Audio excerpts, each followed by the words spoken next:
Terima kasih Pak Ahmad Ilham selaku host pada kegiatan ini.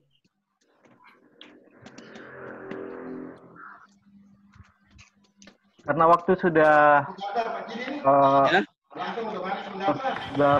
ya, saya mohon host bisa mute semua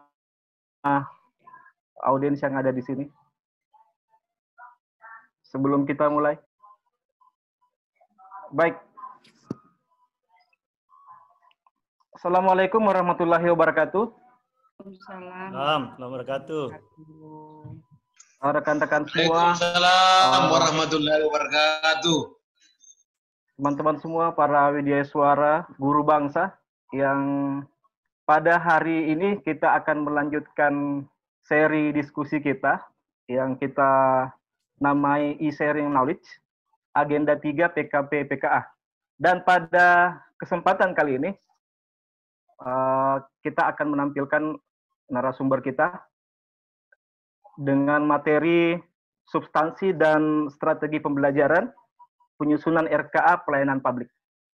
Untuk kali ini kita akan ditemani oleh narasumber kita. Kalau di BPSDM Sulsel ini sudah sangat familiar sekali beliau. Dan saya perkenalkan, beliau adalah Dr. Setiawan Aswad, adalah widya suara media di BPSDM Sulawesi Selatan.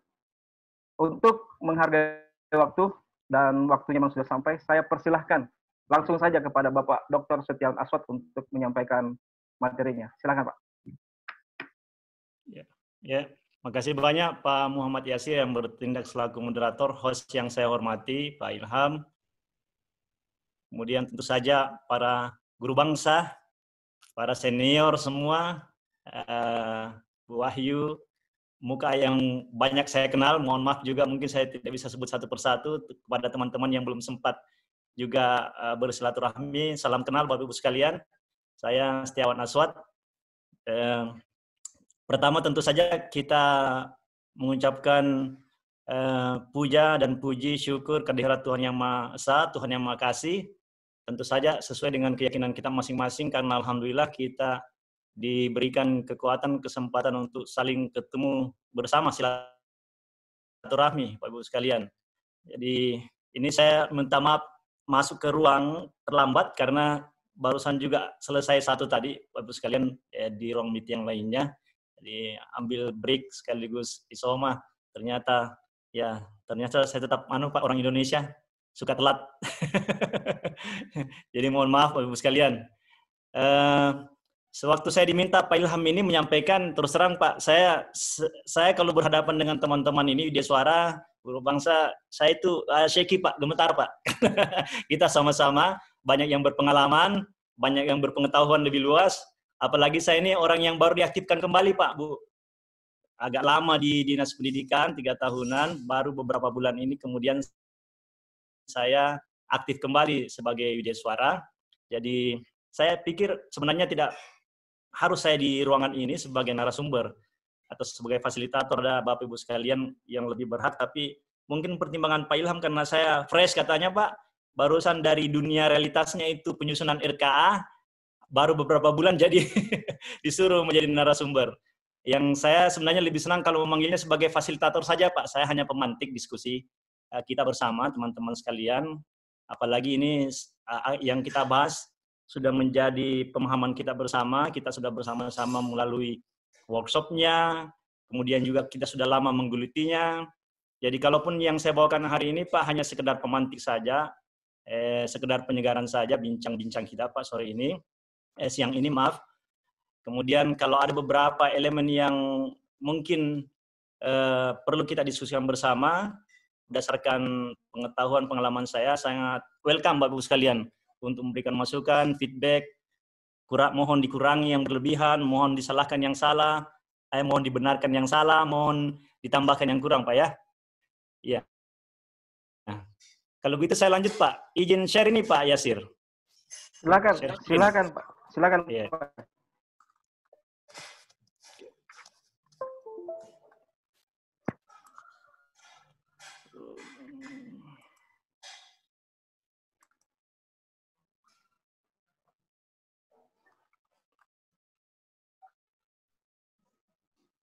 Saya cari dulu Pak sebentar.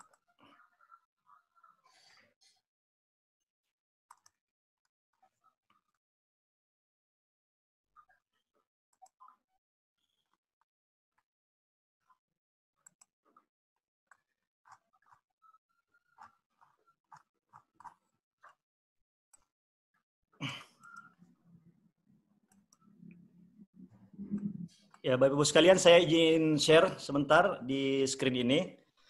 Jadi seperti yang saya sampaikan tadi bahwa saya yakin Bapak Ibu sekalian sangat familiar dengan ini. Kita diskusinya mungkin seputaran substansi dan strategi, Pak ya. Kalau substansi ini saya kira saya sekedar refreshment aja lah Bapak Ibu sekalian, karena kita sudah punya modulnya, kita sudah punya referensinya, kita sudah menggeluti semua itu. Maka ada beberapa isi dari substansi itu yang barangkali saya ingin masukkan dari Bapak Ibu sekalian. Apakah itu perlu kita kira-kira relevan untuk kita bawakan nanti pada saat pelatihan PKP, khususnya mata pelatihan penyusunan RK pelayanan publik itu, Bapak sekalian. Karena saya melihatnya bahwa justru substansi ini barangkali yang berdasarkan pengalaman saya, Pak, barusan yang masih segar di dunia struktural, ternyata dalam konteks penyusunan RK, sepertinya substansi ini yang mungkin justru bisa menjadi daya pengingatnya kuat dan sekaligus basis praktek yang kuat nantinya bagi para peserta ketika melakukan. Yang nampak di layar cuma ini, belum nampak layarnya, filenya. Masih belum nampak dokumen. Ya, Pak Mas. Ya. Saya share ulang, Pak ya. Ya, ulangi baru share ulang. Share ulang. Belum dibuka bungkusnya, Pak. Belum dibuka, Pak ya? Oh, maaf, ya. maaf. Ya. Kira sudah saya tershare tadi.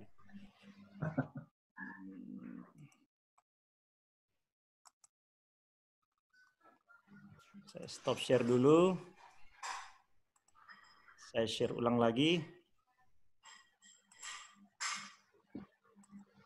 Pilih share screen saja, Pak. Ya. Setelah masuk kembali, pilih share screen saja. Sudah, Pak. Sudah share screen nih, Pak. Saya sudah nampak, Pak?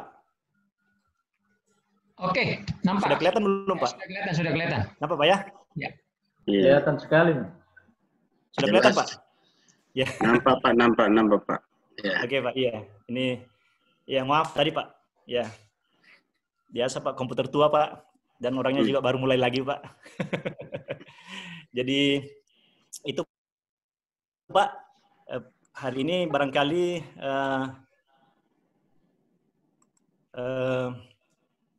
kita akan sedikit diskusi, Pak, tentang substansi dan strategi, Pak. Kalau substansi, saya referensinya tetap mengacu kepada modul kita, Pak. Karena modul kita itu yang menjadi pegangan begitu, saya kira evaluasi akademik.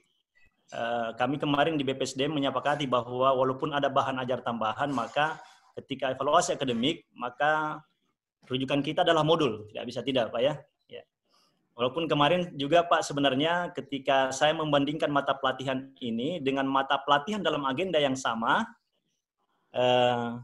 yang sangat terkait, misalnya Pak penyusunan perencanaan kegiatan pelayanan publik, saya juga masih meraba-raba sebenarnya. Karena saya membayangkan bahwa ketika penyusunan RK ini, publik ini, penekanannya adalah penyusunan RK apa? Penyusunan rencana kerja dan anggaran pelayanan publik.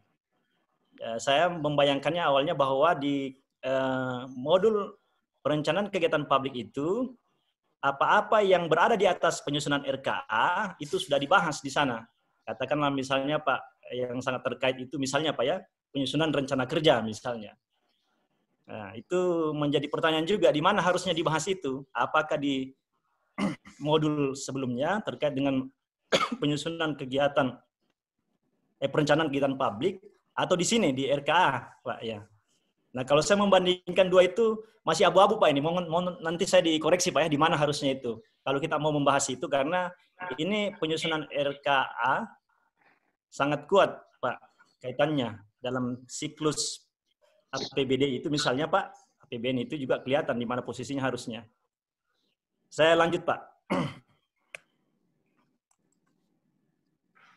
Ya, ini saya biasanya membuka ini Pak dengan nantilah Pak ini persoalan strategi saja game Pak, ice breaking. Nah, saya mulai tentu saja Pak seperti biasa ketika kita membawakan materi maka biasanya kita akan selalu memperkenalkan ini, selalu diingatkan bahwa untuk menyadarkan posisi peserta di mana sekarang ini, mana yang sudah dilewati, mau kemana mereka, maka kita harus selalu menggambarkan posisi mata pelatihan ini dalam agenda 3 dan kaitannya dengan mata pelatihan lain dan kaitannya dengan agenda yang lain, Pak. Di sini tentu saja biasanya kita menjelaskan tentang dasar hukumnya, kemudian kedudukannya, PKP itu, kemudian bagaimana struktur kurikulumnya, Pak. Di situ. Biasanya kita selalu, ya kita pahami bersama ya barangkali, Pak. Dari substansi saya kira mungkin mengalirnya proses delivery-nya ini dari sini, Pak. Seperti biasa. Kemudian dari sisi keterkaitan agenda, saya mencoba menggambarkannya seperti ini, Pak. Bahwa learning journey-nya itu harus jelas seperti apa. Kita sudah bahas bersama ini on campus, off campus, on campus. Ini learning journey-nya semua Pak ini. Kemudian apa yang mau dicapai dalam learning journey itu juga sudah kelihatan jelas. Bahwa PKP ini kepemimpinan yang melayani, kemudian PKA kepemimpinan kinerja. Kemudian ini sekuennya ya, on campus, off campus, on campus. Kemudian, nah keterkaitan agendanya itu saya coba ilustrasikan seperti ini Pak. Menurut saya Pak ya, gambaran sementara bahwa ini pasti kita punya mental picture bersama yang agak berbeda mungkin juga, tapi saya mencoba menggambarkannya begini, bahwa agenda 1 itu di sini fondasinya, pengelolaan diri, dan agenda 1 ini mewarnai seluruh agenda Pak. Ya bisa tidak. Mulai dari agenda 2, agenda 3, sampai agenda 4. Ya, itu dia Pak kan. Kemudian agenda 3 dan agenda 4 ini, kaitannya agenda 3 dan agenda 2 ini, kalau dibawa tadi agenda 1 pengelolaan diri, maka agenda 2 itu adalah pengelolaan orang lain, dan agenda 3 pengelolaan pekerjaan, kemudian agenda 4 adalah aktualisasi. Agenda pengelolaan pekerjaan dan pengelolaan orang lain, ini saya membayangkannya dia di tahapan selanjutnya Pak dari piramida yang ada. Kemudian yang paling puncak itu adalah agenda aktualisasi yang merupakan muara dari seluruh agenda. Makanya dia tempatnya paling atas menurut saya Pak. Itu gambaran yang bisa saya berikan terkait keterkaitan mata pelajaran dan di mana posisinya masing-masing agenda itu dalam learning journey kita. Kira-kira gitu Pak ya. Ya. Lanjut lagi Pak. Ini saya langkai saja Pak speaker ini. Kemudian sebagaimana biasa setelah kita menjelaskan itu tentu kita mulai lagi dengan ini Pak. Penjelasan atau deskripsi mata pelatihan itu. Ya, mana mata pelatihan itu, kemudian apa tujuan, hasilnya, kemudian indikator keberhasilannya. Ya. Ini sudah biasa menurut saya Pak. Ya. Kemudian substansi pokok penyusunan RK itu berdasarkan modul yang saya pahami Pak, ini kurang lebih 3 Pak pengelompokannya. Jadi perencanaan pembangunan nasional dan daerah, kemudian penganggaran pembangunan nasional dan daerah, kemudian penyusunan RK. Jadi kalau di sini Pak fokus di perencanaan pembangunan nasional, yang kedua di penganggaran, yang ketiga adalah sudah penyusunan Pak, sudah sangat mengerucut di sini. Itu yang saya pahami Pak. Kalau diklasterkan ini materi pokok yang kita harus bawakan kira-kira Pak. Nah di sisi perencanaan tadi Pak, itu perencanaan. Nah coba kita membahasnya ini lagi Pak. Kita berusaha membahasnya tentang konsepsi perencanaan Pak. Banyak di situ Pak, di modul juga banyak arahan-arahan tentang definisi perencanaan itu. Saya coba mengambil 1-2 saja. Misalnya perencanaan itu secara umum diartikan seperti ini, meletakkan teori pengetahuan dalam aksi, kata Friedman. Kalau disarikan, maka perencanaan itu kurang lebih 3 lah Pak, paling tidak minimal Pak ya, 3 intisarinya. Yaitu bicara tentang prioritas pilihan, membahas tentang alokasi sumber daya, dan membicarakan tentang tujuan masa depan yang akan dicapai, Bapak-Ibu sekalian. Nah, ini konsepsi masih umum, Pak. Kemudian juga di substansi perencanaan itu sedikit menjelaskan mengapa sampai perencanaan itu harus ada, Bapak-Ibu sekalian. Karena di tempat lain kadang ada juga perencanaan itu, Pak, tidak dibutuhkan. Tapi mengapa dalam konteks Indonesia misalnya perencanaan itu menjadi penting? Ya, karena ada kegagalan mekanisme pasar misalnya. Kalau di negara-negara maju misalnya, Pak, perencanaan itu tidak terlalu relevan, Pak. Karena pasar yang banyak bermain di sana. Kalaupun ada perencanaan itu sangat community based sifatnya, yang saya pahami, itu yang banyak dilakukan di sana, atau spasial sifatnya, perencanaan spasial. Kemudian juga karena ada ketidakpastian, kemudian juga untuk mengarahkan kegiatan pembangunan. Kemudian saya juga membahas fungsi perencanaan, Pak. Ya, kenapa perencanaan itu menjadi sangat penting? Karena ada fungsi-fungsi yang diembannya. Paling tidak fungsi ini seperti ini. 1, 2, 3, 4, menciptakan integrasi, sinkronisasi, dan seterusnya. Kemudian sampai kepada menjamin penggunaan sumber daya, Bapak-Ibu sekalian.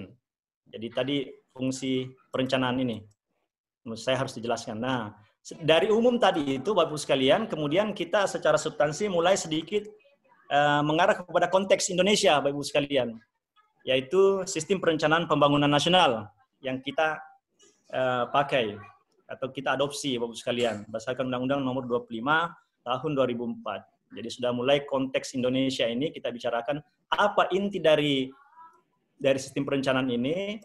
Maka paling tidak ini, Bapak-Ibu sekalian, ada kesatuan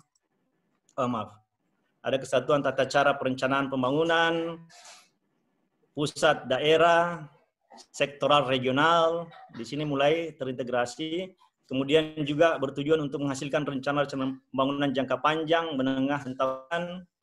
Kemudian dilaksanakan oleh seluruh stakeholder, pusat, daerah, Bapak-Ibu sekalian. Nah, itu menurut saya intisari dari sistem perencanaan pembangunan nasional yang ada. Nah, ini arsitekturnya, Bapak-Ibu sekalian. Kita bisa menjelaskan ini juga kepada peserta, disampaikan. Kalau saya sih, Pak, nanti saya singgung sedikit di strategi pembelajaran, Pak. Ada game yang saya ciptakan untuk ini, Pak, membuat dan menjelaskan ini. Tidak perlu kita capek menjelaskannya, nanti peserta yang mengelaborasi sendiri, Pak. Nah, ini arsitektur ini menurut saya perlu kita jelaskan juga dan dipahami dan disepakati dengan peserta, Bapak sekalian.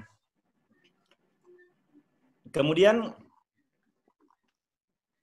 ini ada game, lompat lagi. Di sistem perencanaan pembangunan nasional itu kita juga menjelaskan, Pak, pendekatan perencanaan pembangunan yang ada. Ya, ini sudah pemahaman kita bersama bahwa dalam rangka mencapai yang 3 tadi ini, maka ada pendekatan yang digunakan. Mana itu pendekatannya? Nah, ini Bapak sekalian, kita sudah pahami bersama. Politik, teknokratis, partisipatif. Ini dalam rangka mencapai tadi itu intisari dari sistem perencanaan pembangunan nasional. Integrasi perencanaan, integrasi penganggaran, integrasi perencanaan spasial. Jadi yang tadi itu dikatakan, Pak, ada integrasi, maka di sini kelihatan, Pak, bahwa integrasinya itu perencanaannya RKPD, RKP, APBN, APBD, kemudian spasial sekalian. Itu dari sisi perencanaan, Bapak-Ibu sekalian. Kemudian berikutnya dari sisi, kita membahas lagi secara substansi dari sisi penganggaran. Nah, ini siklus yang saya kira sudah biasa kita dengar. Ini juga, Bapak-Ibu sekalian, kita bisa menjelaskan. Sebenarnya sangat tergantung, Pak, ya, penekanannya nanti penjelasannya. Menurut saya kalau pesertanya misalnya seluruhnya dari kementerian, maka siklus APBN barangkali kita harus tekankan penjelasannya.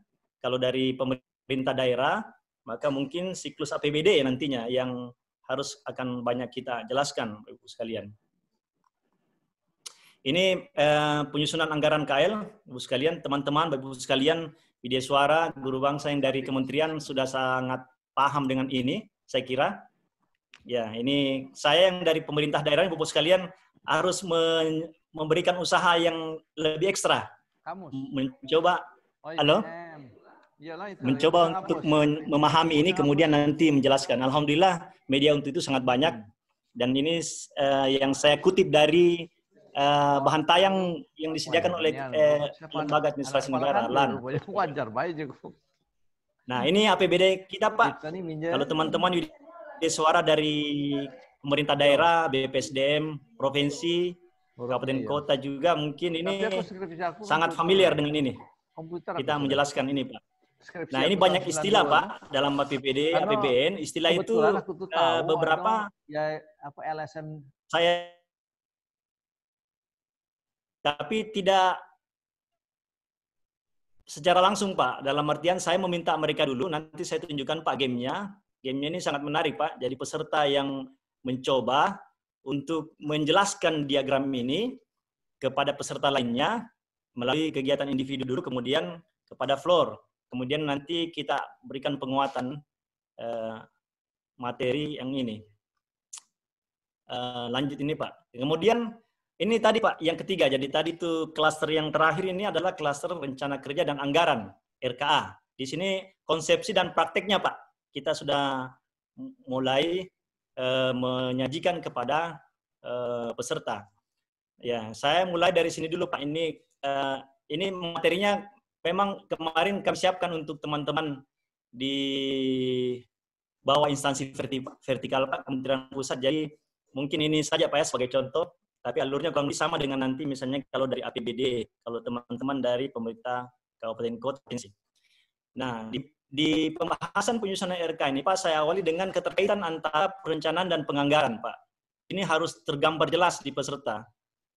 Karena RKA itu, penyusunan RKA berawal dari sini tadi, Pak. Kita sudah menyatakan dua konsepsi utama, perencanaan dan penganggaran, Pak. Makanya kita jelaskan sedikit dari sisi perencanaan, sebagaimana sistem perencanaan pembangunan nasional itu, di sini domainnya, sampai kepada rencana kerja di kementerian. Pak, ini di kementerian, Pak, ya. Kalau di SKPD untuk pemerintah daerah agak beda, Pak, sedikit. Nah,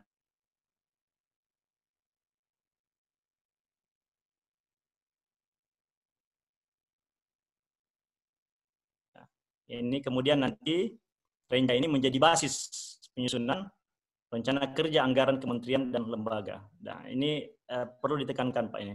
Kenapa ini perlu, Pak? Nanti akan saya coba perkenalkan satu, Pak. Satu lagi slide yang menurut saya ini penting, Pak. Dan penting karena ini yang menghubungkan secara praktek nantinya di lapangan antara perencanaan dengan penganggaran, Pak. Nah, ini, Pak, yang saya maksud, Pak, ya. Bagi teman-teman yang mengampu PKA, manajemen penganggaran, ini diperkenalkan, Bapak sekalian. Kalau saya lihat di situ diperkenalkan. Sayangnya di PKP, di penyusunan RKA, ini tidak diperkenalkan, Pak. Menurut amatan saya, Pak, ya, sementara ini. Padahal menurut saya justru ini basis yang sangat kuat dalam rangka penyusunan RKA, kementerian, lembaga, dan RKA, SKPD, Pak. Karena akhirnya nanti pada saat menyusun itu kan menggunakan format-format, Pak. Nah, logika format itu dari sini sebenarnya awalnya menurut saya, Pak, ya. Jadi perencanaan penganggaran. Kemudian akan kelihatan, Pak, di sini pembagiannya. Di perencanaan strategis ini kemudian pasti ada terkait dengan rencana SM, rencana aktivitas, dan rencana kebutuhan barang milik negara. Kan? Itu kalau ditranslate dalam format RKA, Pak, itu nanti nih rencana SDM itu terkait dengan belanja pegawai, kemudian rencana aktivitas, belanja barang, dan seterusnya, Pak, ya, modal. Nah, ini rencana kerja menjadi rencana anggaran, Pak. Nah, ini kan kalau di pemerintah daerah misalnya, Pak, ini sangat jelas ini, kelihatan ini di RKA SKPD-nya. Belanja barang, belanja modal, belanja pegawai, barang jasa, Pak, ya, ini terkait dengan aktivitas. Nah, ini yang menurut saya, Pak, ini yang tidak ada dalam modul, menurut saya, Pak, ya. Mungkin juga disinggung sepintas lalu, atau saya yang belum sempat tuntas membacanya, tapi sejauh pengamatan saya, ini tidak sempat dipaparkan, justru menurut saya ini penting Pak, karena ini basis dari nanti pada saat menyusun rencana anggaran biaya atau memasukkannya ke dalam format RKA. Saya lanjut Pak. Nah, kalau di kementerian ini Pak, ketika penyusunan anggaran ini, Krisna ini, itu harus dibahas. Mohon nanti dikoreksi Bapak Ibu sekalian dari teman-teman dari kementerian, karena Krisna ini merupakan basis informasi kinerja Bapak Ibu sekalian. Ini menjadi acuan nantinya ketika Satker itu membuat RKA-nya Bapak Ibu sekalian. Nah ini juga saya kira harus dijelaskan, ada formulir-formulirnya terkait rekap 1, rekap 2, rekap 3, itu masing-masing punya Pak formulirnya nantinya. Nah, ini harus, menurut kami juga harus disampaikan kepada peserta. Kemudian ini struktur RKA, KL ini Bapak sekalian, ini juga penting. Ini saya mencoba menerjemahkan lebih jauh modul kita Pak ya, karena ini harus secara praktek logika-logika ini menurut saya dipahami oleh peserta nantinya. Kalau secara umum langsung kita perkenalkan Pak formulirnya, mereka nanti akan, ya kalau pejabat struktural yang kasubag program barangkali, terkait dengan penyusunan program, mereka sangat familiar dengan logika ini, Pak. Tapi saya takutnya kalau teman-teman yang bukan ada di subbagian program, ini pengalaman saya di daerah, Pak, mereka kadang-kadang miss dengan logika ini, Pak. Jadi mungkin di pusat juga saya tidak tahu, tapi mungkin katakanlah ada kasusnya seperti itu, maka kita perlu perkenalkan ini, Pak, semua. Di level nasional itu ada prioritas, fokus prioritas, kegiatan prioritas. Kemudian itu ditarik ke kementerian. Dari eselon 1, eselon 2, sampai Satker, Pak. Ini eselon 2 Satker. Nah ini. Ini nanti masing-masing ada, Pak, di sini. Ini nanti yang di Satker ini, Pak, di kementerian. Nah, ketika menyusun RK-nya, ini harus mereka pahami nih, Pak. Bahwa di eselon 1 itu program outcomes indikator kinerja dan total biaya. Kemudian di Satker nanti diterjemahkan lebih jauh lagi, harus kelihatan output, volume outputnya, kemudian indikator kinerjanya. Ini harus dipahami menurut saya, Pak, oleh teman-teman ketika menyusun RKA. Karena di formulir yang sudah digunakan, Pak, by aplikasi ini juga tercantum, Pak. Kalau sifatnya given, mereka belum diberikan pemahaman tentang itu, mungkin mereka akan bertanya, dari mana ini? Kenapa harus seperti ini, Pak ya? Misalnya, Pak ya. Ya. Kemudian struktur penganggaran, Pak. Kalau di kementerian ini, Pak ya. Ya, seperti inilah. Program kegiatan, outcome, indikator kinerja utama, output, indikator kinerja kegiatan. Kemudian nantinya itu, ya, ini Bapak Ibu sekalian, komponen, subkomponen, detail belanja, ini tertuang secara tertulis dalam RKA di kementerian. Teman-teman di pusat ini saya kira sudah familiar dengan ini semua. Ya. Kemudian kami sampaikan juga, Pak, barangkali perlu kita sampaikan kepada peserta terkait dengan acuan yang digunakan dalam menyusun RKA, Ibu sekalian. Ya, jadi kalau kementerian ini jelas, Bapak Ibu sekalian, biasanya itu ada surat edaran dari kementerian atau lembaga tentang juknis di situ. Kemudian ada KUA, PPAS yang menjadi perkiraan anggaran maksimal nantinya dalam menyusun program kegiatan. Ya. Kemudian ada nanti standar biaya yang harus digunakan oleh kementerian saat kerja ketika menyusun, Pak, penganggaran, alokasi penganggaran di situ, pasti ini menjadi rujukan, tidak bisa tidak. Kalau di pemerintah daerah seperti ini biasa, Pak, yang kami dapatkan.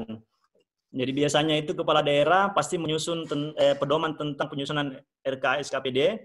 Biasanya itu sudah mencakup prioritas pembangunan daerah, kemudian alokasi plafon anggaran, batas waktu, sampai kepada satuan harga. Kalau di pusat satuan biaya, di kami di daerah biasa, Pak, satuan harga itu, satuan harga masukan, biaya masukan itu biasa, Pak, diberikan kepada SKPD ketika mereka akan menyusun RKA, Pak.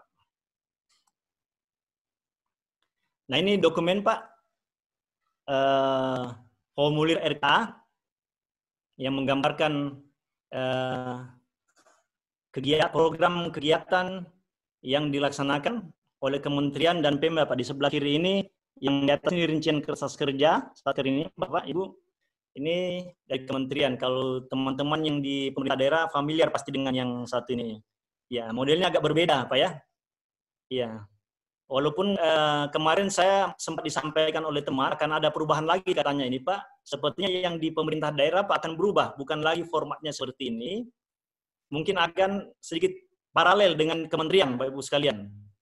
Karena saya dengar Pak ya, ini belum ini jelas juga, belum ada informasinya ke kami secara tertulis by regulation itu. Misalnya dikatakan tidak ada lagi yang namanya belanja langsung, tidak langsung, Pak ya, seperti itu. Ya. Tapi nanti kalau ada perubahan kita akan gali bersama lagi Pak, diskusikan bersama. Nah ini tadi saya ulangi sekali lagi Pak. Nah ketika mereka akan menyusun RAB, maka ini menjadi mental picture mereka bahwa setiap kegiatan itu pasti ada belanja pegawai, belanja barang jasa, modal.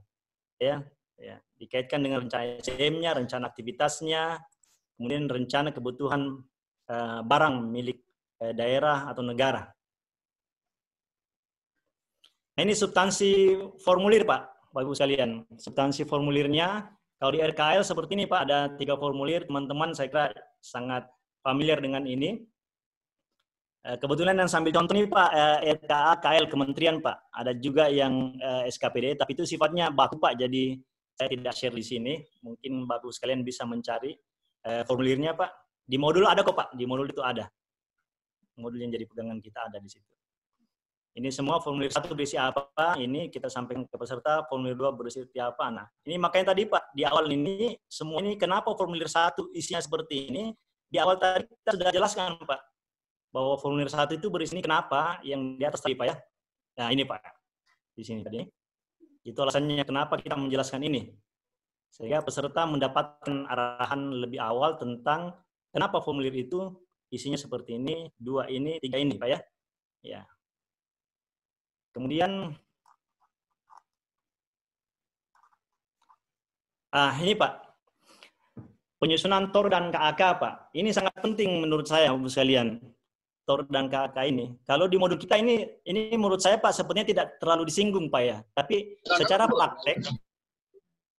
secara praktek justru ini yang menjadi dasar sebenarnya Pak. Ketika peserta itu mencoba mentransformasikan apa yang direncanakan dalam dokumen rencana kegiatan anggaran, maka TOR dan KAK sebenarnya ini Pak harus mereka ketahui. Karena gambaran besar kegiatan itu ada di sini semua Pak. Di TOR KAK. Jadi sebenarnya menurut saya Pak, ketika SKPD atau ketika Satker itu tiba masanya untuk menyusun RK, maka TOR ini dan KAK ini harus pasti dibuat oleh mereka pertama kali. Karena ini juga kalau di kementerian dan seharusnya juga di pemerintah daerah dipersyaratkan ini Pak, ketika diajukan kegiatan itu, melakukan proses review, maka TOR KAK ini harus ada Pak, tidak bisa tidak. Nah, ya kalau TOR KAK mungkin kan kita sahami bersama Pak ya, biasanya 5W1H itu di situ yang ditanyakan. Yang kedua, menurut pemahaman saya juga Pak, bahwa TOR dan KAK ini Pak sifatnya masih besaran Pak, gambaran besar. Sementara ketika dituangkan dalam RKA itu sudah harus sangat detail Pak. Sangat detail. Apanya yang detail Pak? Ya, misalnya Pak menyangkut tentang kapan, di mana, bagaimana, dan siapa. Kemudian how much-nya, berapa anggaran yang dibutuhkan, Bu sekalian. Makanya berdasarkan pengalaman saya Pak dengan teman-teman staf di Dinas Pendidikan dulu, setelah ada TOR KAK ini biasanya kami membuat lagi seperti ini Pak. Izin. Rencana operasional kegiatan ROK. Kenapa? Karena rencana operasional kegiatan ini Pak, ini yang sebenarnya membimbing para peserta nantinya ketika akan mengalokasikan kegiatan, mengalokasikan sumber daya manusia, mengalokasikan belanja modal ke dalam formulirnya Pak, RKA-nya. Jadi kalau di sini sangat detail Pak di tahapan kegiatan misalnya, ini sudah sangat menuntun Pak. Apalagi Pak ya pengalaman kalau di pemerintah daerah Pak ya, mungkin juga di pemerintah pusat, operator biasa Pak yang banyak memasukkan ini semua ke dalam sistem yang ada. Saya nggak tahu nanti dikoreksi Pak, kalau nggak salah di pusat itu ada sistem aplikasi Sakti namanya Pak. Sakti itu yang memfasilitasi penyusunan RKA kementerian. Di situ nanti ada aplikasi ya, tinggal dimasukkan oleh operator atau teman-teman. Nah apa yang dimasukkan Pak sebenarnya ini Pak nih? Ini semua ini Pak yang diterjemahkan. Kalau di sini tuntas dan rinci Pak, saya kira operator itu tidak akan mengalami kesulitan nantinya ketika memasukkan data-data itu ke dalam aplikasi. Kalau di Sulsel misalnya Pak, si aplikasi Simakda, nah saya temukan gap ini Pak. Jadi teman-teman itu menyusun TOR atau KAK, kerangka acuan kegiatan Pak. Tapi begitu mau diterjemahkan dalam aplikasi, di-input, ini informasinya banyak tidak detail dan tidak jelas. Nah, itu yang menyebabkan menurut saya Pak, berdasarkan pengalaman, ini harusnya barangkali disampaikan ke peserta juga penyusunan rencana operasional kegiatan ini Pak. Supaya nantinya memudahkan dalam pekerjaan. Ya paling tidak beginilah Pak, ini minimalis Pak ya. Formulir atau minimal seperti inilah informasinya, programnya apa, kegiatan apa, kemudian pentahapannya Pak dari kegiatan itu. Misalnya nih kegiatan pelatihan kritis penyusunan indikator kinerja. Maka tahapan kegiatannya persiapan, pelaksanaan, monitoring, evaluasi, pelaporan, tindak lanjut. Masing-masing di sini kan Pak ini nantinya bisa diterjemahkan Pak. Misalnya kalau penyiapan ATK pasti nanti berdampak pada belanja atau akan diterjemahkan dalam belanja barang Pak ya di formulir. Kalau ada perjalanan monitoring action plan misalnya Pak, ini pasti diterjemahkannya ke dalam belanja barang dan jasa dalam perjalanan dinas misalnya Pak ya. Ya, ini yang ini Pak. Menurut saya Bapak sekalian, yang harus detail dan tuntas dari sisi manajerial, persiapan, pelaksanaan, monitoring, evaluasi, pelaporan sampai tindak lanjut. Kemudian siapa yang melakukan semua itu, ini juga akan membimbing Pak. Misalnya kalau perjalanan dinas Pak ya. Nah, siapa yang melakukan, berapa orang sih jumlahnya harus jelas di sini. Di mana itu, kemana, kapan. Ini kapan juga menjadi penting Pak, karena flow cash ini dalam RKA itu tergambar dari sini Pak. Kalau di pemerintah daerah Pak, triwulan 1, 2, 3, 4 sangat ditentukan dari sini Pak. Kemampuan operator itu mendapatkan arahan dari pejabat pengawas administrator, terutama pengawas Pak ya, eselon 4 itu, kapan dilaksanakan. Sehingga mereka bisa memasukkan itu dalam flow cash-nya Pak. Oh ini triwulan 1, masuk di sini. Ini kegiatan ini di pelaksanaan masuk di triwulan 2 misalnya. Monitoring evaluasi masuk di triwulan 3 misalnya. Dan terakhir tentu saja Pak, besaran anggaran.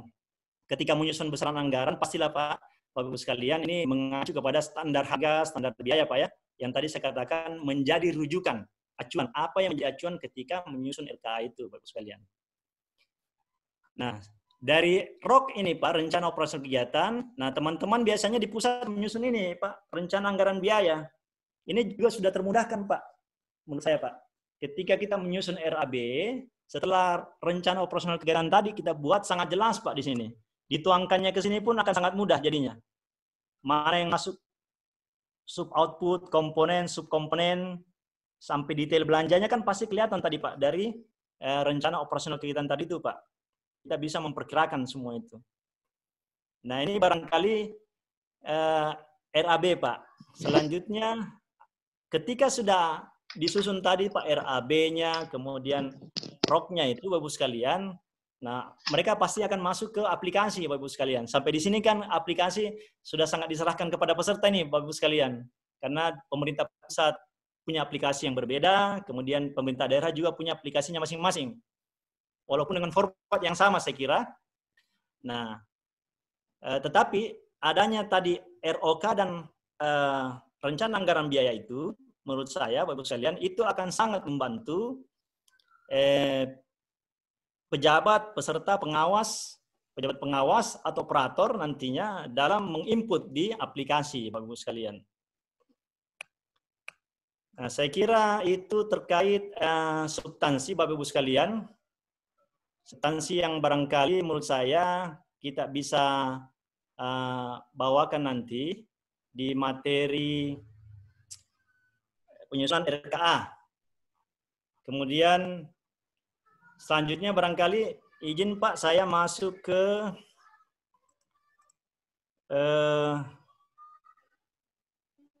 saya stop dulu Pak ke slide selanjutnya tentang strategi Bapak Ibu sekalian. Ya. Silakan Pak. Ya, saya share screen dulu Pak sebentar Pak.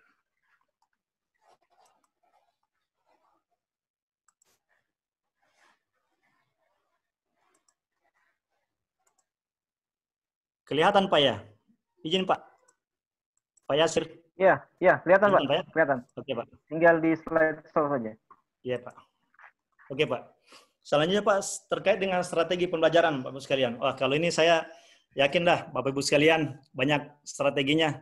Jadi saya mungkin tidak akan banyak membahas ini Bapak Ibu sekalian. Mungkin ada beberapa hal saja Pak yang menurut saya pahami Pak ketika kita menyusun strategi pembelajaran. Menurut saya ini Pak, nanti mungkin kita bisa diskusi Pak, bahwa belajar itu paling tidak pada saat menyusun strategi pembelajaran maka paling tidak melibatkan ini Pak, upaya kita melibatkan olah rasio, olah rasa, olah hati, dan olahraga Pak. Kalau kita mau membuat proses belajar itu sebagai sebuah proses petualangan yang menarik Pak ya. Saya sering mengatakan ini, saya pick up ini istilah Pak ketika di Dinas Pendidikan dulu Pak. Karena di sana itu dulu kita selalu dikatakan bahwa membuat pembelajaran yang menarik. Pada akhirnya kita berkesimpulan bahwa pembelajaran itu harusnya menjadi sebagai sebuah petualangan buat peserta didik, bahkan peserta pelatihan, Pak. Kenapa dia petualangan? Karena dia melibatkan olah rasa, olah rasio, olah hati, dan olahraga, Bapak Ibu sekalian. Kita harapkan kalau ini diolah sedemikian rupa dalam strategi pembelajaran, maka pembelajaran itu akan menarik sedemikian rupa, Bapak Ibu sekalian. Nah, bagaimana caranya Pak membuat pembelajaran itu menjadi sebuah petualangan yang sangat bermakna dan menarik? Saya mencoba mengambil ini Pak ya, analoginya dari InVenture, sumbernya Pak Radin Normal tahun 2019. Mungkin Bapak Ibu sekalian pernah membaca ini. Jadi di situ ada namanya Pak laser strategy Pak, strategi laser. Karena saya selalu beranggapan begini Pak, bahwa seharusnya pelatihan itu bahkan sekolah itu adalah sebuah bisnis leisure Pak. Bisnis, kalau kita lihat misalnya sekolah itu Pak, sekolah itu dari kata akar katanya itu adalah mengisi waktu luang, maka pelatihan juga itu mungkin harusnya seperti itu Bapak Ibu sekalian ya. Kita anggap sesuatu yang menyenangkan, mengisi waktu kita. Kita merasakan bermain di situ. Nah, untuk itu Bapak Ibu sekalian apa? Maka menurut saya Bapak Ibu sekalian, proses atau strategi pembelajaran yang kita harus bangun itu ini ada dua dimensinya Pak yang paling utama. Dimensi engaging, pelibatan, dan dimensi customizing. Customize Pak, dipersonalifikasi. Personalisasi gitu Pak ya, kira-kira Pak ya. Ada 3 value Pak yang paling utama. Connection value, experience value, utility value. Makin ke kanan ini Pak, kalau di atas ini, kalau kita lihat ini, makin ke sini ini engaging misalnya Pak ya. Ya. Makin ke sini akan makin terlibat peserta ini Pak. Dia merasakan akan keinginan dirinya untuk terlibat secara besar. Kalau dari sisi utilitas, dari sisi kemanfaatan, training itu memberi solusi buat dia. Pasti strateginya, pembelajarannya Pak, kita harus upayakan peserta itu mendapatkan dalam proses pembelajaran itu Pak, mendapatkan moment of transformation. Dia merasakan ada sesuatu yang harus dirubah gitu Pak. Dan atau ada yang berubah ketika dia menikmati proses pembelajaran itu. Dia tidak hanya sekedar moment of liking, Pak. Dia tidak hanya sekedar merasakan sesuatu yang disukai, kemudian dia merasakan moment of satisfaction, ada titik di situ, ada nokta dalam proses journey itu, pembelajarannya, dia merasakan satisfaction, kepuasan tersendiri. Jauh dari itu, dia merasakan adanya transformasi, Pak. Nah, ini tantangan bagi kita sebenarnya, untuk membuat pelatihan itu kebermaknaannya di situ, Bapak sekalian, dalam menyusun strategi. Kemudian ada di sini juga Pak, moment of creativity. Dalam proses pelatihan itu harusnya peserta menyatakan ada titik di mana dia bisa melakukan ekspresi diri, Pak. Self-expression secara kreatif. Ada unsur kreativitas di situ yang dirasakan. Karena kalau makin ke bawah ini, Pak, biasanya sentuhan personalnya akan makin besar, Pak, Bu sekalian. Kenapa sesuatu tidak dilupakan? Biasanya karena dia merasa ada sentuhan yang sangat personal, Pak, di situ. Nah, makin ke bawah ini, Pak, Bapak Ibu sekalian tidak akan dilupakan sebagai, menurut saya, Pak, ya, tidak akan dilupakan sebagai seorang widyaswara pengajar ketika mengajar. Kenapa? Karena Bapak Ibu sekalian kita semua bisa memberikan moment of significance. Dia merasakan ada kebermaknaan yang sangat mendalam dalam proses pelatihan itu, Bapak Ibu sekalian. Ada juga Pak di situ strategi itu adalah moment of happiness. Di mana kita meramu supaya strategi itu mereka merasakan kebahagiaan di situ, Bapak Ibu sekalian. Ya, ini sekarang tadi Pak bawa adventure, petualangan Pak nih. Kita mau menjadikan pembelajaran ini sebagai sebuah proses petualangan. Kemudian ada moment of absorption, menyerap apa yang sudah dipelajari, moment of expression, kemudian moment of recognition. Nah, saya kira Bapak Ibu sekalian punya banyak tools bagaimana memanifestasikan seluruh nilai-nilai ini Bapak Ibu sekalian dalam proses pelatihan kita. Tidak semua mungkin harus hadir, ada beberapa yang menonjol, ada yang tidak tersentuh, tapi kalau memang bisa diupayakan sebanyak mungkin Bapak Ibu sekalian dalam strategi pembelajaran, saya sangat yakin Bapak Ibu sekalian pembelajaran itu akan sangat bermakna dan dirasakan sebagai sebuah petualangan yang sangat menarik dari para peserta Bapak Ibu sekalian. Nah, di strategi belajar kan ini Bapak Ibu sekalian kemampuan kita dituntut untuk mengelola ruang atau tempat belajar. Tatap maya, tatap muka, mandiri, kolaboratif. Ibu sekalian. Ini strateginya banyak Bapak Ibu sekalian. Pilihannya ada pada kita. Memang yang kita perlu perhatikan sekarang ini bahwa dalam konteks pandemi ini, sepertinya tatap muka ini menjadi tidak maksimal, Bapak Ibu sekalian. Ya, tadi nilai-nilai yang di atas ini semuanya diperhatikan pada kondisi ya, pada ruang belajar yang tersedia. Kita tadi di Tamaya misalnya, bagaimana membuat nilai-nilai yang tadi itu yang tidak salah itu menjadi manifestasikan dan mengangkat sekalian. Ini kita mencari sedemikian rupa caranya, saya kira ada Bapak Ibu sekalian. Nanti saya tunjukkan satu misalnya kayak gamifikasi, kita bisa bersama dari situ bahwa dari gamifikasi itu ada beberapa nilai sebenarnya yang kita bisa terapkan di situ. Nah, ruang belajar ini Bapak Ibu sekalian yang kita harus kelola tatap muka, saya kira Bapak Ibu sekalian sudah sangat familiar. Biasanya ya ini saya ambil ini Pak dari poin teman di dosen Pak Dikti. Saya kira bagus untuk jadi referensi juga Pak. Ada ceramah, demonstrasi, drill, tutorial yang sifatnya kepada dosen. Ini yang berpusat kepada atau mahasiswa Bapak sekalian. Nah, kadang kan kita ini Pak yang dengan belajar online tatap muka, tatap maya, maaf. Ini berusaha kita laksanakan di tatap maya, Pak ya, Bu. Walaupun melalui dunia virtual, interaksinya kita harapkan ada diskusi di situ, ada game, ada problem solving, ada pembelajaran kooperatif, Pak ya. Iya. Ini saya kira bisa dibawa ke tatap maya, maaf. Ya. Kemudian di tatap maya ini, Pak sekalian, maaf, tatap maya ini, ya. Virtual ini biasanya ya kita sering lakukan ini explore sharing, visiting professor, lecture, community of practice.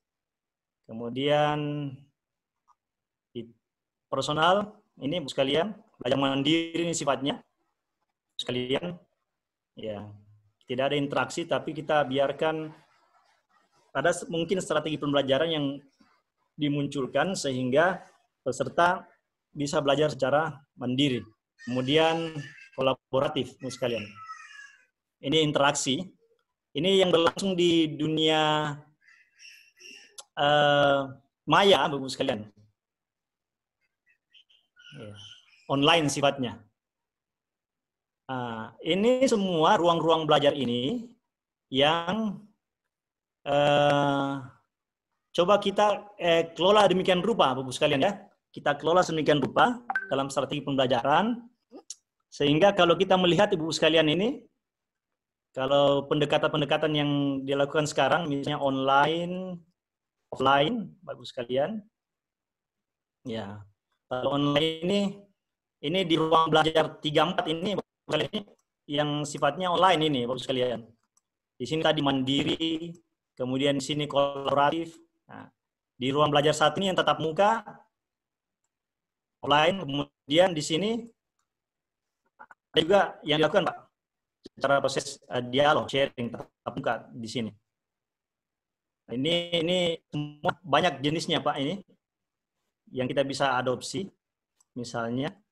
Kalau dalam nanti online nanti ini ada banyak tools yang kita bisa gunakan Bapak sekalian. Ini juga bisa menjadikan sebenarnya. Kalau saya di sini Bapak sekalian di RK ini saya mencoba mengadopsi yang namanya ini Bapak sekalian belajarnya. Balik pola pembelajaran, flip classroom. Jadi flip classroom. Jadi biasanya kalau yang bukan flip classroom itu, biasanya pembelajaran itu dimulai secara mendalam di kelas, kemudian kita kasih tugas kepada peserta, tugas mandiri misalnya Bu ya, kalau di sekolah itu pekerjaan rumah misalnya. Kalau flip classroom, nanti tolong saya dikoreksi Pak kalau kurang tepat pemahaman saya. Dibalik lagi nih, jadi kita minta dulu mereka untuk belajar dan mendalami. Itu di ruang belajar maya, Bapak Ibu sekalian, yang akan diajarkan nantinya. Kemudian nanti kita minta akan dilakukan penguatan pada saat interaksi Pak. Mau tatap muka atau mau tatap maya, silakan saja nanti interaksinya, Bapak sekalian. Tetapi itu adalah proses yang kita lakukan setelah meminta mereka untuk belajar dan mendalami lebih dahulu materi-materi atau substansi pelajaran yang nantinya akan dideliver. Sehingga kalau kita coba lihat dalam skenario pembelajaran Pak ya, kira-kira begini modelnya Pak ya. The learning journey-nya flip class itu. Jadi kalau pertemuannya ini sifatnya maya Pak ya, karena tatap muka sekarang agak tidak disarankan untuk dilakukan. Kira-kira skenario-nya kurang lebih seperti ini Bapak sekalian. Misalnya Pak ya, pertama dilakukan tatap maya dulu. Jadi kelas virtual meeting. Di sini fasilitator misalnya akan berusaha menjelaskan mata pelatihan itu. Ya, yang tadi di awal tadi itu Pak, slide awal tadi itu ketika kita bicara substansi dasar hukum, kedudukan, deskripsi dan seterusnya. Kemudian saya akan menjelaskan skenario pembelajaran yang akan kita jalani selama 1 hari misalnya, karena ini kalau RK 1 hari 9 JP. Kemudian penjelasan tugas individu dan kelompok. Di situ biasanya saya pakai speaking, ada video juga saya tunjukkan secara untuk stimulasi buat peserta. Itu. Setelah menjelaskan ini, kemudian kita belajar mandiri, Bapak Ibu sekalian. Menonton video yang kita sudah siapkan di garis kita, membaca modul, bahan ajar, dan seterusnya. Kemudian sekali-sekali kita kirimi mereka Pak, ini game quiz. Yang mereka belajar, kita katakan jam sekian ada game yang saya kirim, tolong dibahas game itu, karena game itu berkenaan dengan modul Pak yang mereka baca. Nanti saya tunjukkan gamenya Pak, bagaimana caranya membuat itu dan kuisnya. Nah, setelah mereka, katakanlah di sini Pak 3 JP mungkin, atau 2 JP, katakanlah Pak ya, karena kita dibatasi waktu ini belajarnya dalam 1 hari itu, maka kemudian kita ketemu lagi Pak di kelas virtual. Di sini fasilitator akan melakukan pendalaman materi. Jadi previous knowledge yang sudah didapatkan oleh peserta ketika belajar mandiri itu diklarifikasi, dikonfirmasi di sini Pak, dikuatkan di sini pemaparan materi ini Pak. Nah, kita memaparkan materi di sini pasti berlangsung interaksi virtual Pak ya, tanya jawab dan seterusnya. Nah setelah itu mulai Pak Bu sekalian itu bisa juga dilakukan namanya ini Pak tadi, masih ingat tadi Pak kolaborasi, ruang belajar kolaborasi itu kita bisa implementasikan Bapak-Ibu sekalian di sini dengan meminta peserta Pak ya. Karena tadi ini RKP uniknya bahwa itu ada sumber belajar di kantornya masing-masing peserta itu. Kalau dia bukan kasubag program katakanlah Pak ya, atau person in charge untuk bikin program, dia bukan, maka dia bisa lari ke pejabatnya, belajar di situ Bapak-Ibu sekalian. Karena di sini pasti ada penugasan nanti Bapak-Ibu sekalian, penugasan individual yang kita berikan di situ untuk mereka melakukan proses kolaborasi, memahami substansi dengan coach, mentor atau peer learning-nya di kantornya Bapak-Ibu sekalian. Itu kita kasih waktu khusus Pak di situ ya. Katakanlah 1 JP misalnya Pak ya, 45 menit kalau sempat Pak ya, atau 2 JP misalnya Pak ya. Kalau tidak sempat ya kita bisa juga langkai skip ini. Halo? Iya, kemudian selanjutnya Bapak-Ibu sekalian kolaborasi tapi berlangsung di dunia maya, Bapak sekalian ini. Grup virtual meeting. Di sini saya memberikan tugas kelompok. Ini kemudian peserta dibagi dalam ruang-ruang. Diberikan Pak dalam ruang virtual, ruang meeting virtual, mereka di situ mencoba untuk menyelesaikan tugas kelompok yang saya berikan. Nah, saya senang memakai ini Bapak-Ibu sekalian, symbolic drawing biasanya. Kalau untuk menjawab soal-soal itu Pak ya, kenapa? Karena tadi itu Pak, saya ingin mencoba menggali olah rasa, olah pikir.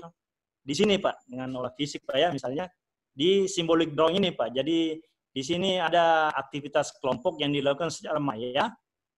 Mereka menjawab tugas yang saya berikan, tetapi tidak dengan kata-kata, tapi simbol Bapak-Ibu sekalian. Simbol yang harus mereka jelaskan nantinya ketika saya meminta mereka menjelaskan. Jadi di sini mereka akan harus kerja intens karena harus memahami simbol itu bersama dan sepakati Bapak-Ibu sekalian di situ. Text time mungkin, tapi ya mudah-mudahan kita coba lihat bagaimana alokasi waktu yang diberikan. Kita bisa memakai bantuan Google Slide Pak di sini. Kalau kerja-kerja seperti ini, Ibu sekalian. Kemudian tatap maya.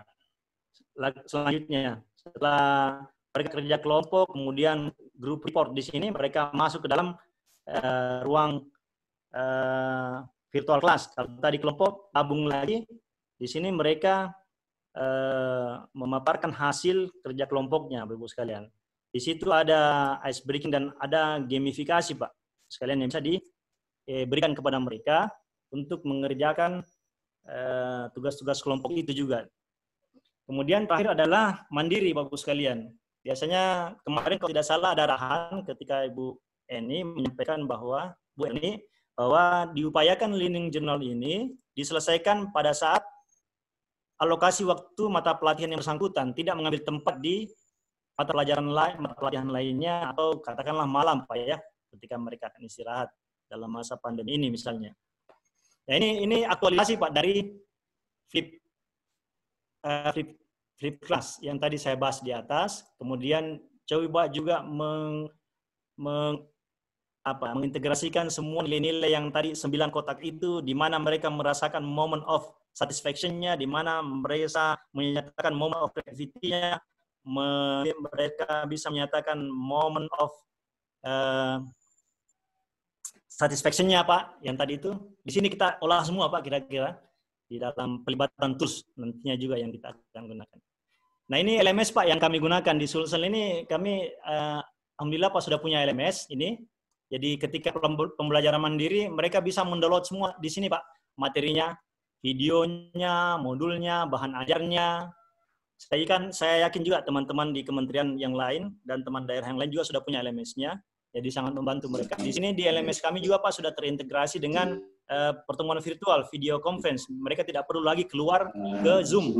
Di sini sudah terintegrasi Bapak-Ibu sekalian. Saya kira itu barangkali Pak Yasir yang saya bisa sampaikan sementara, selebihnya saya kembalikan kepada teman-teman untuk saling berdiskusi. Saya kira demikitu Pak Yasir. Terima kasih. Baik Pak, ya sangat menarik sekali paparan dari Pak Setiawan, dan selanjutnya saya akan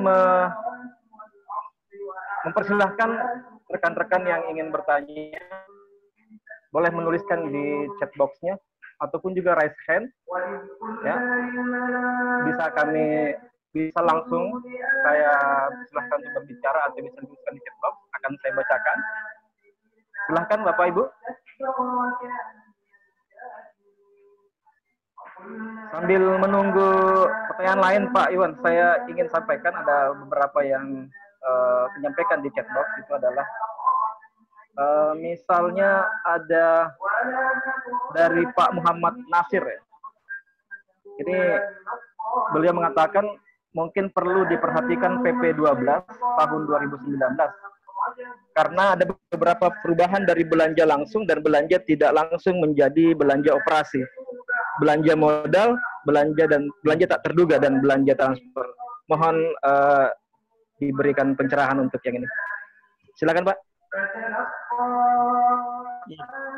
Ya, terima kasih banyak Pak Nasir Pak tadi Pak Yasir ya. Ya, iya, terima kasih Pak Nasir. Ya. Nanti akan coba kami cek Pak.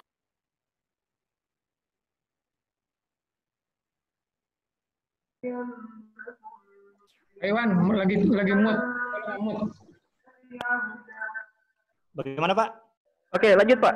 Lanjut Pak. Lanjut ya. Oke.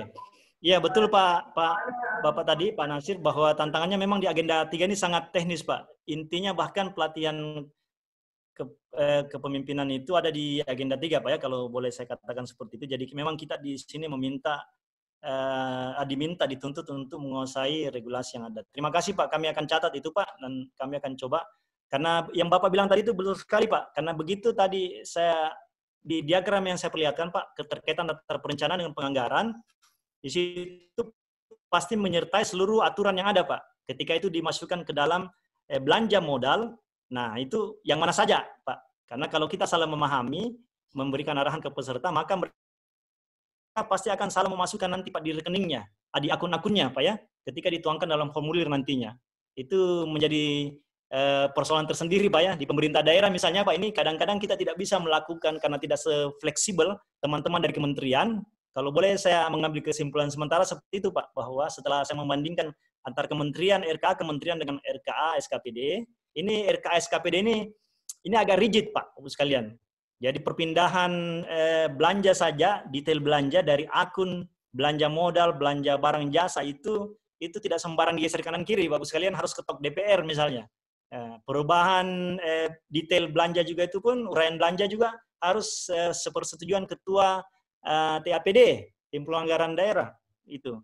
Jadi memang itu pemahaman regulasi harus benar-benar matang di situ supaya teman-teman bisa mengetahui. Makanya tadi Pak di strategi pembelajaran itu, Bapak Ibu sekalian, saya sengaja munculkan itu peer Pak, peer learning di situ. Karena boleh jadi teman-teman yang menjadi peserta ini tidak familiar dengan semua itu, maka dia akan pergi mencari teman yang lain di kantornya.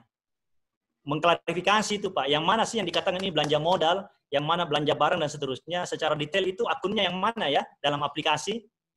Itu menjadi sangat penting juga Pak, buat mereka memahami Bapak sekalian. Saya kira itu Pak Yasir. Sambil menunggu Pak Yasir, teman-teman lain pertanyaannya, tadi saya lupa perlihatkan ini Pak Yasir ya. Silakan Pak.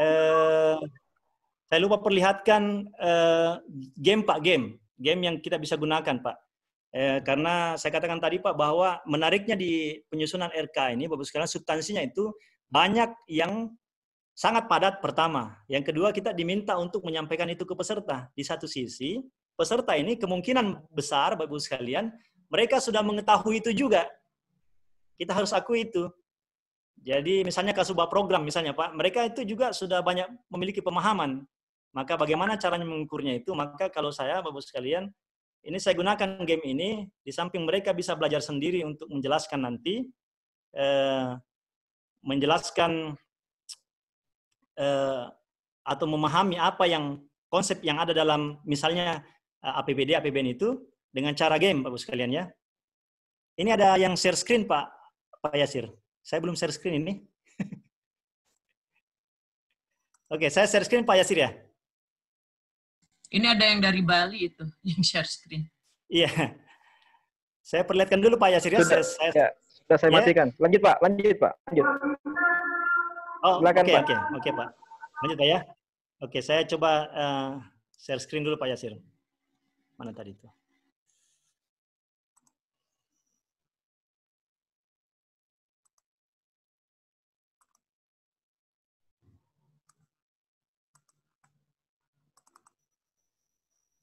Ya. Kelihatan Pak Yasir ya? Ya, kelihatan Pak. Oke, kelihatan Pak ya? Ya. Oke Pak. Tinggal di slide show. Ini ya, mungkin Bapak Ibu sekalian sudah ada yang pernah menggunakan ini. Kalau sudah ada, mohon maaf saya menjegarkan kembali. Kalau tidak, mungkin bisa kita pelajari bersama Ibu sekalian, karena menurut saya ini menarik. Karena ini biar pembelajaran kita tidak monoton. Ini interaksi virtual yang dilakukan. Jadi misalnya ini Pak ya, saya ada game yang saya buat Ibu sekalian. Jadi kalau nanti Bapak Ibu sekalian ingin tanya tentang ini, silakan masuk ke sini Pak. World.net. Ini basis net, berbasis website ini. Ini mempelajarinya gampang Bapak Ibu sekalian, nggak lama, nggak susah. Saya yakin Bapak Ibu sekalian sudah punya jam terbang yang tinggi di suara ini, tidak akan menemui kesulitan untuk belajar ini. Jadi saya perbesar Pak ya misalnya. Ya, saya coba Pak. Ini ada game Pak. Ya, ini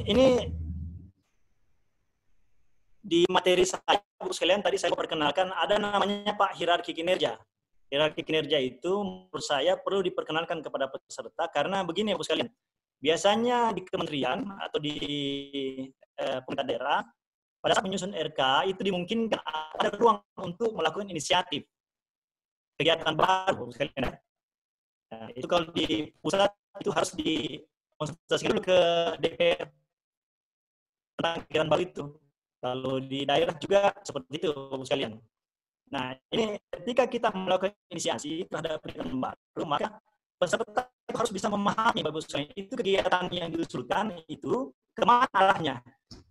Jangan sampai kegiatan itu Pak tidak punya keterkaitan dengan output yang diinginkan, outcomes-nya dan seterusnya. Makanya menurut saya ini perlu juga diberikan pemahaman kepada peserta. Memberikan pemahamannya nggak usah dijelaskan Pak. Kalau saya cukup gitu ini ada diagramnya, kemudian isi jawabannya ini semua. Nanti peserta mencari Pak, meletakkan di mana jawaban itu. Misalnya Pak ya ini, saya ini.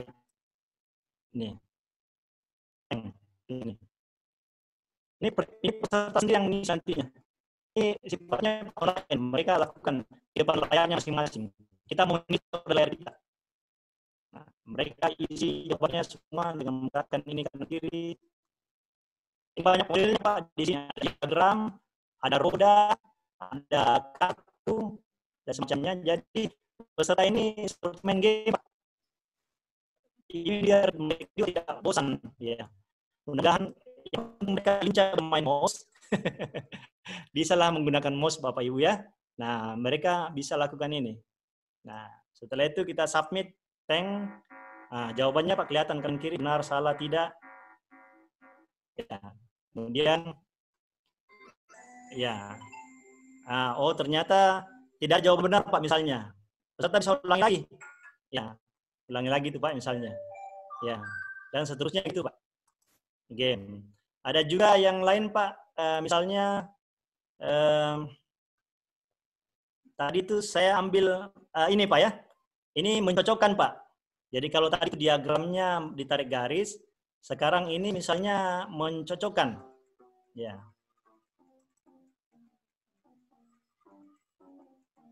Nah, ini kan di RK penyusunan RK ini Pak banyak istilah Pak. Apa yang dimaksud dengan RKA, ABN, RKPD, RKP, RKP, APB. Nah itu saya kira peserta ini punya pemahaman tentang itu. Bagaimana caranya kita cek saja Pak. Misalnya mereka suruh ngisi. Nah, yang dimaksud SKPD, perintah SKPD misalnya, menurut dia ini nih jawabannya. Yang mana APBD? Nah, dia gerak aja Pak. Bos ini turun. Nah, isi gitu Pak. Kemudian mereka bisa cek Pak jawabannya. Oh, ini salah. Mau benar Pak. Ya, misalnya Pak ya. Ya. Mereka bisa melihat jawabannya Pak soal yang mana sih yang benar jawaban saya. Nah, soal yang benar, yang mana sih yang jawabannya. Nah, ini rupanya jawabannya. Jadi ini kan cara buat mereka bisa belajar sendiri Pak ya. Tidak perlu kita sampaikan lebih atau jelaskan lebih detail lah. Yang lain misalnya Pak di game ini juga bagus sekali bisa di beberapa nilai Pak. Nilai-nilai yang saya katakan itu ada 9 nilai yang harusnya kita cari di serta merasakan nilai itu. Yang ini saya udah Pak, misalnya Pak ya. Ya. Iwan, suaranya putus-putus Pak. Belum merangsang. Siap. Oh, putus-putus Pak. Putus. Iya, iya. Bagaimana sekarang Pak? Atau kita persilahkan dulu. Mohon maaf ini teman rekan-rekan semua.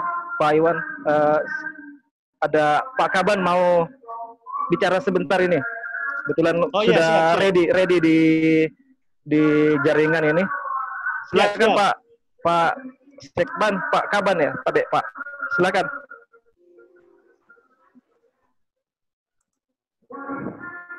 Halo.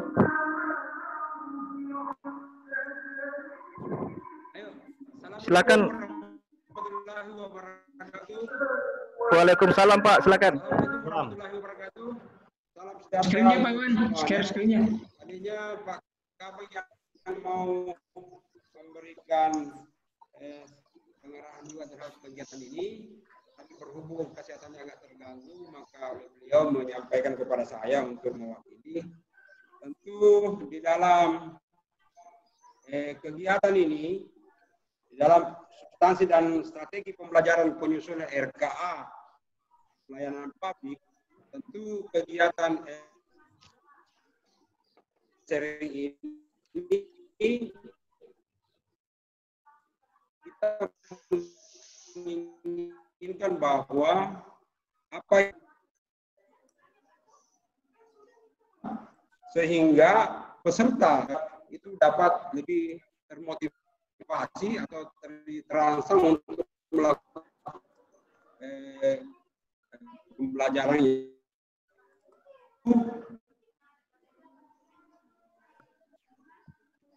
Mohon Pak Sekban, suaranya putus-putus. Tabe.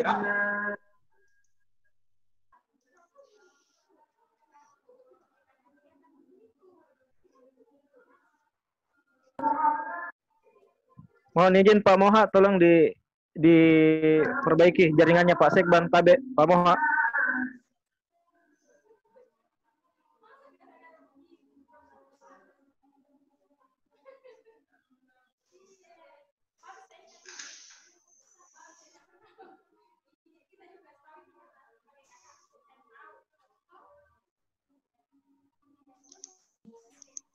Halo, Pak Moha.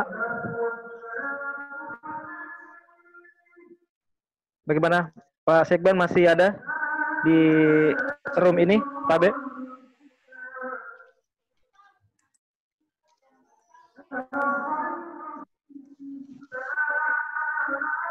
Pak Moha, mohon difikskan dulu jaringannya di tempat Pak Sekban. Bisa gitu. Halo. Halo. Silakan Pak Sekban. Tadi putus-putus. Silakan dilanjut Pak. Silakan lanjut Pak.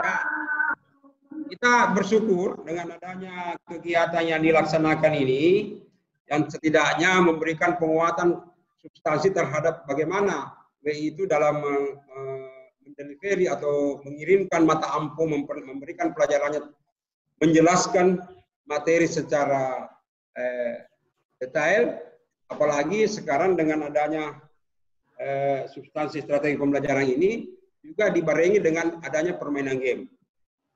Memang diharapkan bahwa pelajaran ke depan itu tidak monoton lagi, tetapi itu memberikan rasa ingin belajar terus atau menyenangkan melalui metode Darling ini, sehingga peserta Halo? Lanjut Pak, lanjut Pak. Sehingga peserta diklat ini akan senantiasa terus bersemangat mengikuti pelajaran sampai berakhirnya pelatihan kepemimpinan itu. Itu saja barangkali yang disampaikan, menjadi perhatian kita semua. Adapun hal-hal yang menjadi pertanyaan atau yang ingin ditanyakan oleh WI di dalam pengadaan kegiatan ini nanti bisa berhubungan dengan Saudara Setiawan. Terima kasih. Assalamualaikum warahmatullahi wabarakatuh. Waalaikumsalam warahmatullahi wabarakatuh. Terima kasih Pak Sekban atas arahannya. Baik, selanjutnya Pak Iwan, ini ada tanggapan dari Ibu Wahyu mengenai learning journey ini, Pak. Ya, Pak. Menurut Ibu Bunda Wahyu ini pernah dilakukan tapi hasilnya kurang efektif, khususnya di kegiatan mandirinya, sehingga saat tata maya berikutnya kurang efektif. Solusi kami sekarang mandiri dihilangkan, namun langsung dengan cara kelas virtual dibagi dalam kelompok. Mohon tanggapannya, Pak. Iya, iya. Iya, betul sekali Bunda. Jadi memang beberapa keluhan itu sempat disampaikan oleh peserta. Jadi makanya nih tadi belajar mandiri itu Bunda Wahyu tadi saya selingi dengan game di situ Bunda Wahyu. Jadi game itu yang kita kirimkan pada waktu tertentu yang mereka harus jawab berdasarkan hasil pembelajaran mandiri mereka di situ. Memang budaya belajar mandiri ini belum terlalu kuat di kita, jadi betul itu efektivitasnya menjadi dipertanyakan. Tapi mungkin kalau kita berani mencobanya seperti itu, kemudian kita coba lihat. Kalau saya pikir memang persoalannya adalah controlling kita di situ. Ketika mereka belajar mandiri, alat apa, tools apa yang kita bisa gunakan sebagai alat controlling bahwa mereka bisa melakukan proses belajar mandirinya secara maksimal. Makanya tadi saya katakan bahwa kolaborasinya adalah dengan cara misalnya peer learning. Jadi memastikan dia belajar dengan orang yang mengetahui informasi itu atau substansi mata pelatihan yang sedang diajarkan itu. Bisa juga misalnya Pak, ya Bu ya, misalnya Bu ini ya minta mereka videokan, kirim ke kita dan seterusnya. Ya mungkin agak merepotkan sedikit buat mereka, tapi bisa juga dengan laporan dari peer-nya tadi itu bahwa memang yang bersangkutan datang berkonsultasi ke kita, ya. Atau kalau tadi sih minimal yang saya tawarkan tadi itu Bu adalah melalui gaming tadi itu, gamifikasi dengan wall tadi itu, wallnet itu sebenarnya kita bisa membuat di situ daftar periksa nantinya yang kita kirimkan ke mereka pada waktu tertentu ketika belajar mandiri dan mereka harus membukanya. Dan jawaban untuk game itu ada di materi yang dia pelajari sebenarnya di situ. Bisa jadi seperti itu Bu ya, ya Bunda Wahyu. Tapi ya kita coba Bu, mudah-mudahan. Kalau tidak memang tadi itu jalan keluarnya adalah kita harus menggunakan kelas interaksi virtual yang bisa melihat wajah mereka di dunia maya. Walaupun kadang-kadang ini dikeluhkan juga sih oleh peserta karena katanya bisa menipiskan pantat dan dompet, Bu Wahyu. Gitu katanya. Terima kasih Pak Yasir. Iya Pak Iwan. Ini lanjut lagi nih Pak. Ada pertanyaan dari Pak atau ada yang raise hand ini. Ibu Baik bisa dengarkan saya? Ibu Baik? Oke, karena ya langsung saja kepada Pak Edit Trudis ini. Pertanyaannya adalah, untuk metode pembelajaran maya saat ini kira-kira waktu maksimal yang digunakan berapa JP, Pak? Dengan menggunakan media online atau aplikasi? Iya, Pak. Jadi belajar maya ini ada yang sifatnya interaksi, ada yang tidak, Pak. Jadi yang sifatnya interaksi ini, kalau di Sulsel kan kami punya LMS, Pak. Jadi kalau mereka belajar maya, mandiri di dunia maya melalui LMS itu, mereka bisa langsung melihat semua materi yang ada Pak di situ. Karena kita sudah masukkan itu di LMS kita dan tampak di screen-nya mereka. Nah kalau tidak mereka bisa download semua materi itu. Kemudian membacanya secara offline. Nah kalau dengan interaksi virtual, memang ini ya Bapak sekalian menjadi dilematis juga kalau terlalu berkepanjangan. Karena apalagi kalau kita tidak selingi dengan game atau interaksi yang kalau saya Pak ini dengan game tadi misalnya ada interaksi yang sifatnya fisik Pak, walaupun itu jarak jauh, bukan santet Pak ya, ini bukan santet, bukan remote jarak jauh enggak. Tapi ada game di situ yang di spin itu kita meminta mereka melakukan interaksi jarak jauh, misalnya Pak, misalnya ya, dalam hitungan 1 detik atau 5 detik kita minta mereka untuk mengambil 5 barang terdekat dari posisi duduknya Pak, atau 5 benda favorit misalnya Pak ya. Nah, mereka akan yaitu semacam mekanisme seperti itulah Pak, atau strategi seperti itu yang kita bisa gunakan supaya mereka tidak merasa monoton 45 menit Pak di depan layar. Karena ya kita ini Pak ya biasa Pak PDIP, penurunan daya ingat dan penglihatan. Kalau sudah tua itu kalau terlalu lama depan screen jadinya malah tidak efektif Pak, ngantuk, boring jadinya Pak ya. Jadi itu juga sebenarnya yang sempat dikeluhkan oleh teman. Tapi kalau kita berusaha tadi mencoba menciptakan suasana, Bapak sekalian, mengelola ruang maya itu sedemikian rupa, sehingga bisa ada interaksi fisik jarak jauh di situ, olah rasa, olah rasio, olah fisik, dan olahraga, tadi itu Pak, insya Allah tidak akan monoton jadinya Pak. Terima kasih Pak. Baik Pak. Ya ini, oh ya. Lanjut lagi, kita ada pertanyaan ini Pak lagi dari Pak Sudrajat. Banyak pertanyaan yang masuk ini. Pada PKP, pesertanya umumnya pejabat eselon 4, Pak. Sekaligus PPTK yang sangat banyak mempersoalkan teknis penganggaran, termasuk persoalan pengeluaran non-budgeter yang harus keluar dari pengeluaran di luar RKA. Pertanyaannya, adakah pengalaman membangun pemahaman yang benar bila peserta banyak mempersoalkan seperti itu? Izin Pak Yasir, pertanyaan dari siapa ini Pak Yasir? Dari Pak Sudrajat, Pak. Sudrajat. Pak. Ya, Pak. Saya curiga Pak Sudrajat ini mantan pelaku juga kayaknya ini. Iya Pak Sudrajat, itulah tantangan kita Pak ya. Jadi rona struktural itu kadang-kadang memang Pak agak sedikit berbeda dengan rona fungsional kita ini Pak. Jadi kadang-kadang kita harus bisa mencari cara yang bijak. Kalau prinsipnya norma harus ditegakkan, kalau ada ruang di situ untuk akrobat sepanjang tidak melanggar norma, nah disitulah biasa kelebihan pejabat struktural itu Pak. Iya. Tetapi Pak, jangan khawatir Pak. Misalnya ini kan Pak, RKA ini tidak diletakkan semata-mata kepada SKPD atau kepada Satker Pak ya, menurut saya Pak. Ada lapisan-lapisan ke atas itu, kanan kiri, yang bisa membantu kita Pak, membangun persepsi yang sama Pak ya. Paling tidak sandarannya Pak Sudrajat menurut pengalaman saya ini Pak, jangan personal Pak, ke kelembagaan Pak.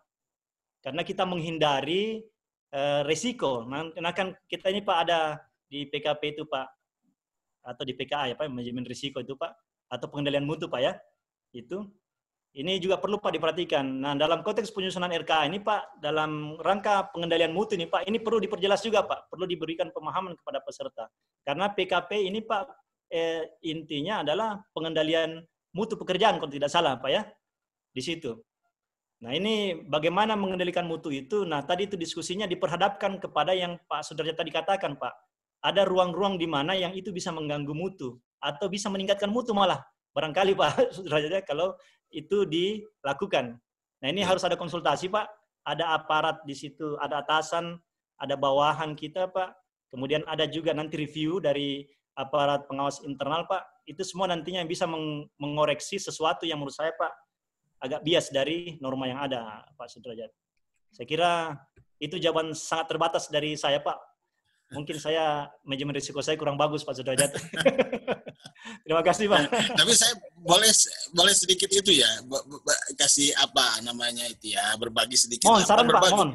Ya. Begini silakan, Pak, silakan, Pak, bukan berbagi istilahnya, tapi lebih kepada apa ya? Karena saya juga pengampu anti korupsi itu, jadi agak berat juga kalau berhadapan dengan hal seperti itu. Beratnya bukan apa-apa, tapi lebih kepada bagaimana memahamkan kebenaran itu dengan hati-hati, dengan bijaksana, dengan smooth begitu ya. Tapi juga saya memberi peluang, memberi peran, memberi ruang kepada teman-teman para peserta, misalnya begitu. Ada yang dari kalau yang ada yang linear dengan penyusunan RKA, misalnya dari DPKAD, kita beri ruang untuk bicara seperti itu. Tapi pada umumnya saya lebih banyak memberikan jawaban itu bukan oleh saya, Pak. Saya lebih dilempar saja kepada mereka, kira-kira seperti apa tanggapan, respon atau apapun namanya. Sehingga kesimpulan kebenarannya itu bulat hasil dari kesimpulan mereka sendiri. Sambil juga saya menyampaikan hal yang sifatnya tentu saja yang dari sisi regulasi, dari sisi kebenaran haki yang lain-lain. Saya kira berbagi pengalaman saya sedikit lah begitu, Pak. Kalau saya seperti itu. Nah, kalau ada hal yang barangkali Pak Setiawan Aswad pernah lakukan, saya akan senang sekali. Ya bolehlah dibilang perang pelaku juga boleh. Ya.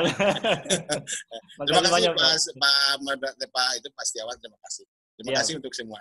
Ya. Terima kasih Pak Moderator, Bang. Silakan. Terima kasih Pak. Ya. Dari Sukabumi, Pak. Sama Pak. Barat, ya. Ya, terima kasih Pak Sudrajat. Terima kasih Pak Sudrajat. Nah, ini ada yang mau berbagi nih Pak. Dari Bu Eli. Bu Eli monitor ini. Ya, betul. Ya, silakan Pak. Silakan Bu Eli. Mohon maaf baru. Terima kasih Pak Aswad. Assalamualaikum warahmatullahi wabarakatuh. Tadi saya menyimak dari awal Pak Aswad, bagus sekali yang disampaikan oleh Bapak, itu sangat terperinci ya. Hanya saya mungkin kalau saya lebih paham ya mungkin ya, karena saya dari daerah, saya dari Bapeda dan dari Biro Keuangan, Pak, betul-betul memahami apa yang dikaitkan dengan perencanaan keuangan daerahnya. Yang tadi saya perhatikan kalau Pak Aswad sudah memadukan antara APBN dan APBD mungkin ya, Pak Aswad. Untuk memahami keuangan ya, saya rasa itu apalagi yang belum mendudukkan di Kementerian Keuangan atau di BPKAD, agak sulit mungkin ya untuk memahami apakah itu bahasanya atau singkatan-singkatannya yang bikin kita aja sampai ya harus menghafalnya itu kan dari Permendagri 13 begitu banyaknya mungkin ya Pak Aswad. Saya mungkin untuk memudahkan teman-teman apalagi yang memang mau mengampu di keuangan ya kaitannya dengan penyusunan RKA, harusnya mungkin dipilah Pak Aswad yang mana konten untuk daerah ya, karena aturannya berbeda dengan yang di APBN. Kemudian juga konten yang khusus kita memahami yang kaitannya dengan APBN apabila pesertanya mungkin dari kementerian. Tetapi kita juga harus memilah yang teman-teman dari provinsi dan kabupaten kota, karena payung hukumnya itu yang berbeda, gitu Pak Aswad. Itu mungkin yang pertama saya sampaikan. Kemudian juga tadi gamesnya bagus, saya juga mau belajar kaitannya dengan virtual ya, virtual.net. Kemudian begini Pak Aswad, apa tidak sebaiknya juga di dalam strategi pembelajaran, saya membaca di aturan Perkalan nomor 23 dan 13 kalau nggak salah, di situ ada pembagian porsi, memang seperti yang Pak Aswad sampaikan. Boleh saya share, minta izin untuk share strateginya, admin? Boleh ya Pak Aswad ya, saya share untuk... Silakan. Okay, ya.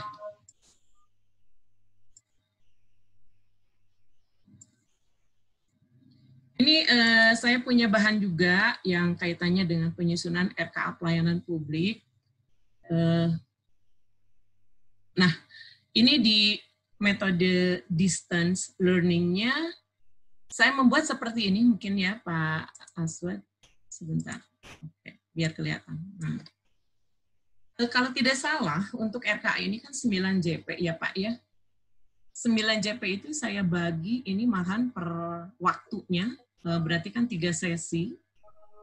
Saya buat yang pertama itu adalah memberikan kesempatan kepada peserta untuk, kalau misalkan kita punya YouTube-nya, seperti misalkan yang Bunda Wahyu buat, jadi kita share-kan, kemudian saya membuat misalkannya dari Powtoon untuk mengarahkan ke materi yang akan diperdalam, kemudian juga ada bahan ajar yang ditayangkan dan bahan tayang. Itu diberikan kesempatan 1 JP itu untuk mempelajari para siswa tersebut.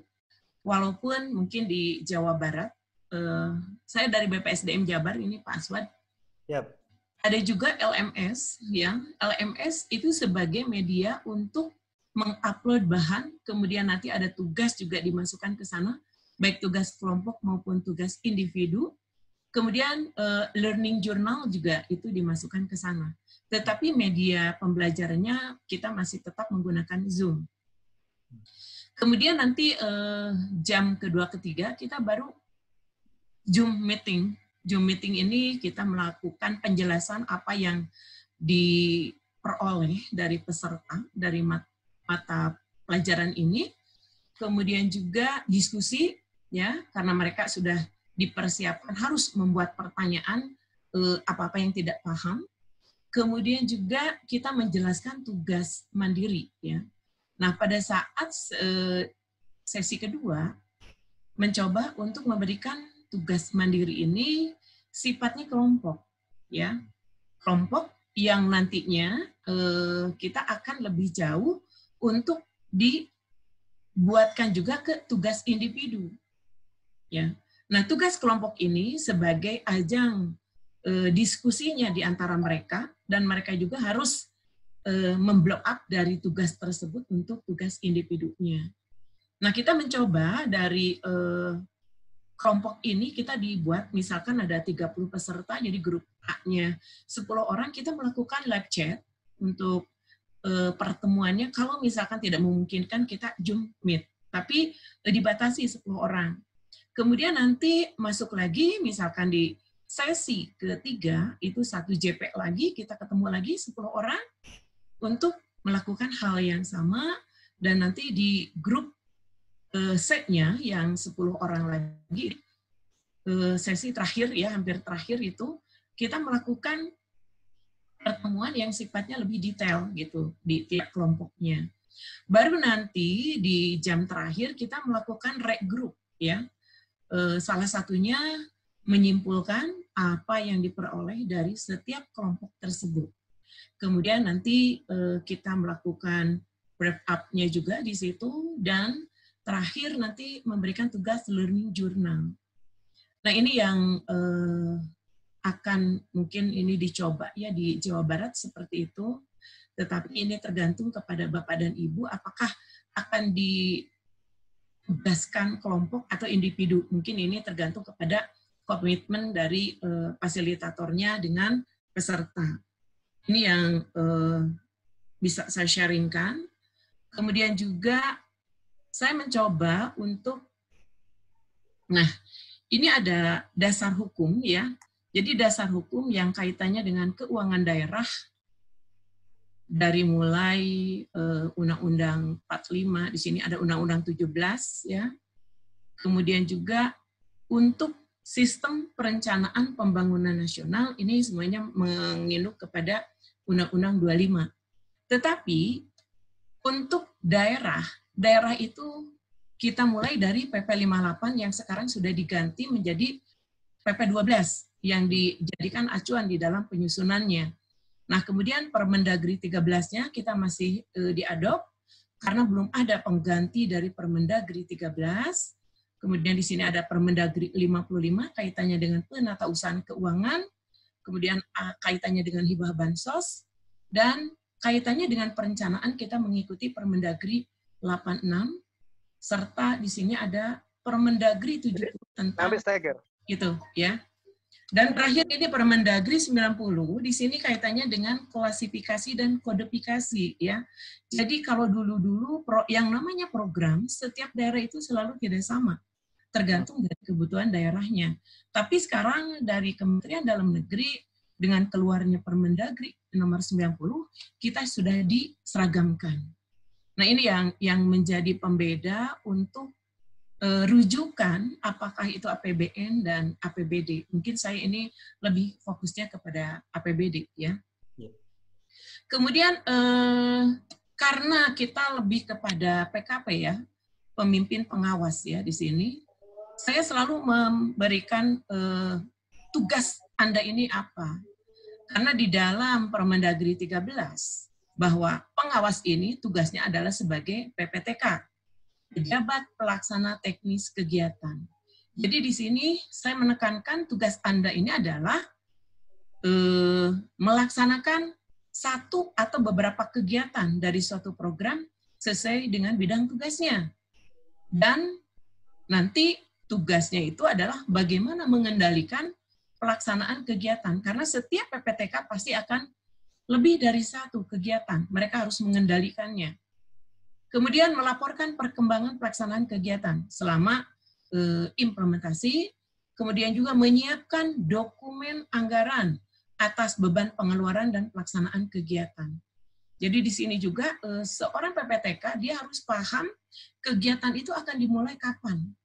Jadi jangan diberikan kepada, kalau saya istilahkan, pada saat membuat RKA mau ke DPA, mereka itu selalu memberikan kepada eselon 7 ya. Eselon 7 itu adalah honorer-honorer yang dibayar oleh daerah misalkan, sehingga mereka tidak tahu apa yang harus dikerjakan pada triwulan keberapa kegiatan itu dilaksanakan. Dan yang paling penting adalah si PPTK ini harus tahu kapan kegiatan tersebut dimulai. Apakah akan dilaksanakan 12 bulan, apakah 6 bulan atau 3 bulan.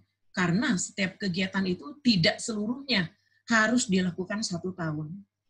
Kemudian melaporkan perkembangan pelaksanaan kegiatan.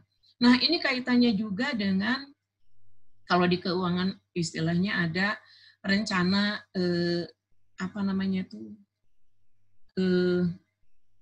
yang dikaitkan dengan anggaran itu, misalkan pada triwulan pertama membutuhkan biaya. Bokes. Ya. Cashflow. Tapi sudah dicantumkan di dalam DPA-nya, Pak Aswad ya. Ya, sudah. Dicantumkan di dalam DPA-nya. Jadi mereka harus paham berapa yang dibutuhkan di triwulan pertama, karena rata-rata di setiap daerah karena cash flow-nya, sehingga kalau dulu tuh SPD ya, surat penyediaan dana. Surat penyediaan dana itu kan dibatasi per 3 bulan, dikaitkan dengan cash flow keuangan di daerahnya. Nah, itu harus paham dalam artian kegiatan yang ditempatkan di triwulan pertama, kedua, ketiga itu mungkin jumlah uangnya itu akan berbeda.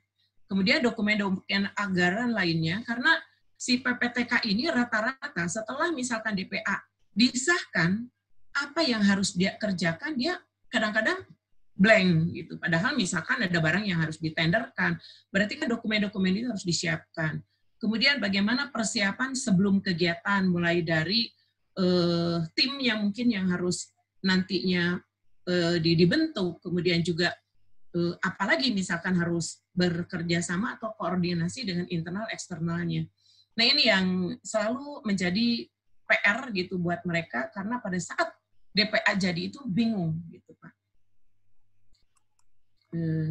Kalau ini saya sekilas mungkin nanti dengan struktur kurikulumnya ya, di learning journey-nya masuk ke penegalian pekerjaan. Kemudian saya ingin menyampaikan ini Pak. Nah, saya mencoba begini Pak, memberikan pemahaman kepada mereka bahwa dulu itu ya, ini peraturan-peraturan yang berada di atasnya pada saat ya sebelum ini masih PP 58 yang dipakai. Ini semula aturan-aturannya seperti ini, kemudian terbitlah seperti Permendagri 13 dan sebagainya.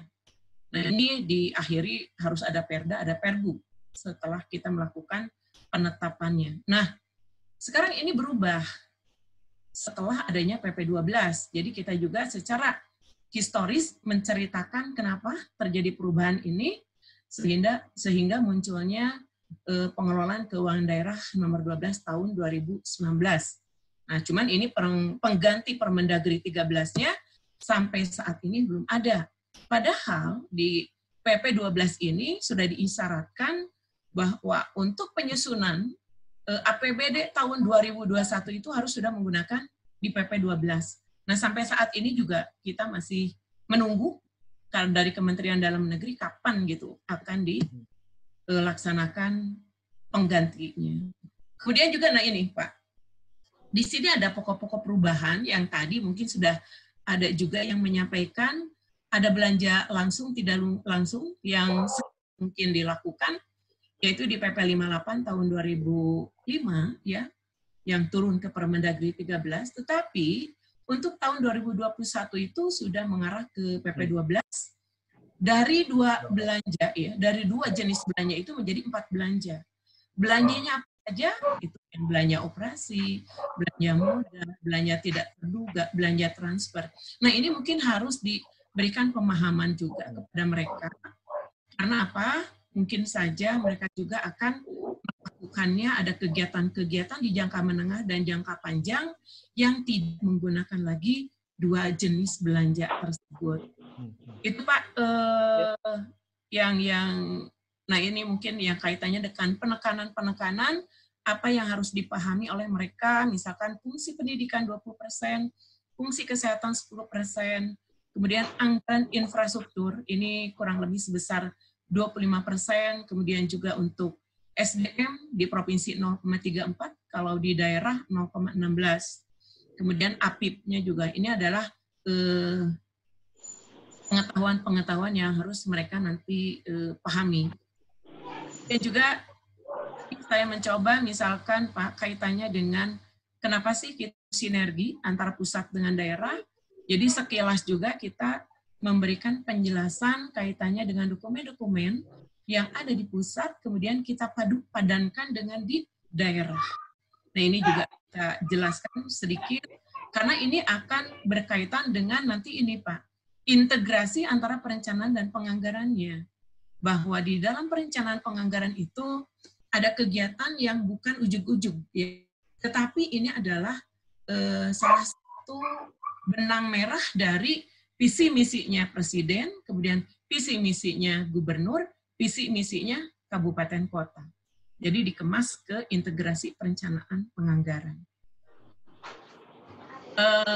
Itu saja mungkin Pak, nanti.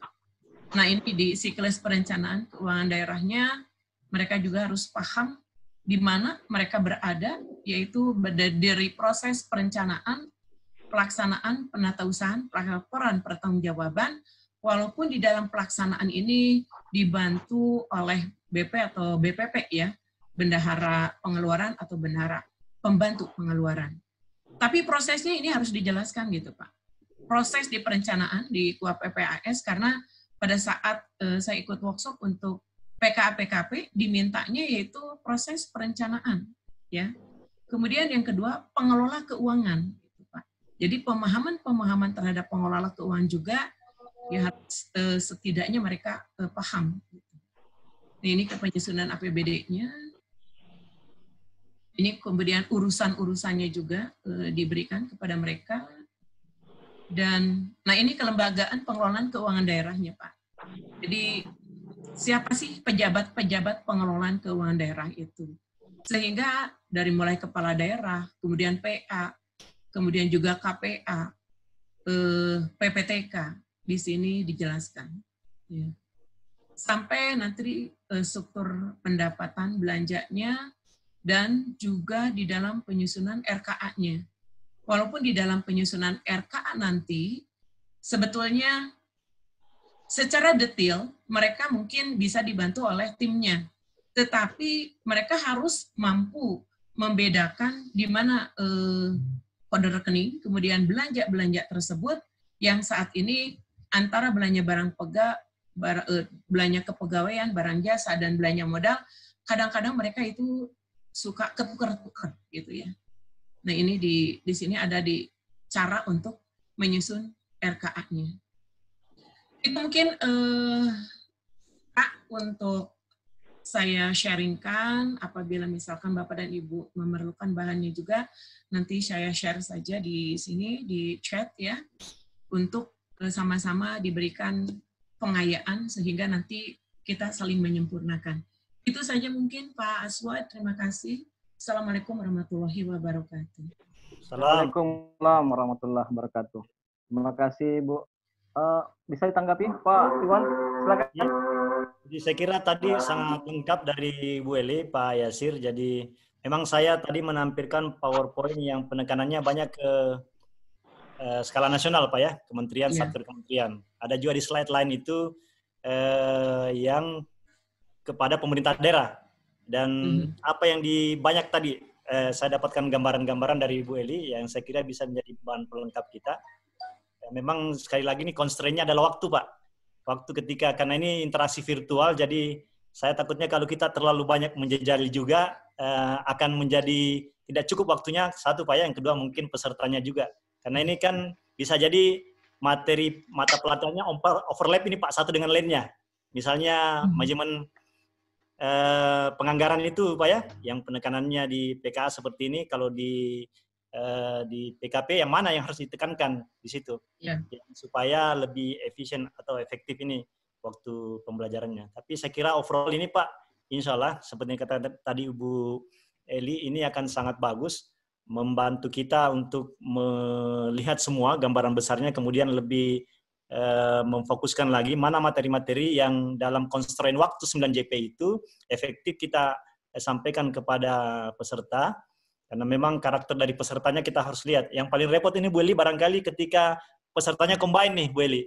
Antara ada dari kementerian, satker, ada dari daerah ya. Iya Bu ya.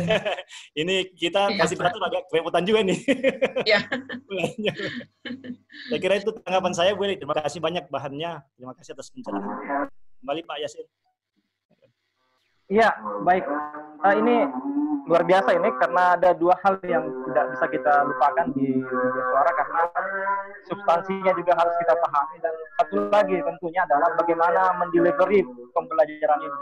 Mungkin butuh saya ajak Ibu Bunda Wahyu untuk bisa berbagi. Tadi ada usulannya mengenai strategi pembelajaran untuk materi ini. Silakan Bu Wahyu.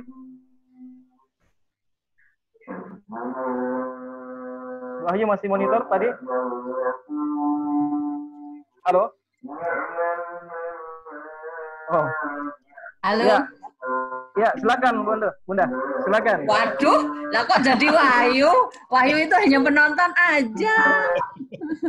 Makasih Pak Yasir. Yang pengen saya sharekan ke teman-teman ini adalah hati-hati dalam penyusunan time schedule-nya. Karena kalau belajar mandiri itu tidak ada honornya. Kalau itu dimasukkan di dalam penjadwalan kita dan nanti dibayarkan selama 9 jam pelajaran, itu hati-hati. Karena pengalaman saya itu misalnya saja pada waktu kita menggunakan Zoom meeting. Zoom meeting itu kurang 15 menit saja, kita nggak boleh keluar dari Zoom itu. Kita tetap standby, kemudian kita kasih ke apa yang ada. Karena apa? Sekarang dengan pembayaran, apalagi teman-teman ini berkaitan dengan keuangan ya, karena sekarang pembayarannya juga nggak tahu kalau di tempat teman-teman itu kenapa kita harus di-record juga pada waktu pelaksanaan Zoom meeting. Jadi kalau kami yang selama ini saya mengikuti di beberapa tempat itu belajar mandirinya itu di awal. Misalnya jam 7 sampai jam 8 itu peserta diminta untuk mempelajari di LMS-nya. Nah, begitu masuk, disitulah Widya langsung memberikan pertanyaan-pertanyaan. Jadi WI-nya sudah bikin beberapa pertanyaan-pertanyaan terkait dengan tugas mandiri itu. Sehingga mereka nanti akan mengungkapkan baik melalui live chat maupun melalui oralnya. Pertama, kalau saya minta untuk menuliskan dulu di chat.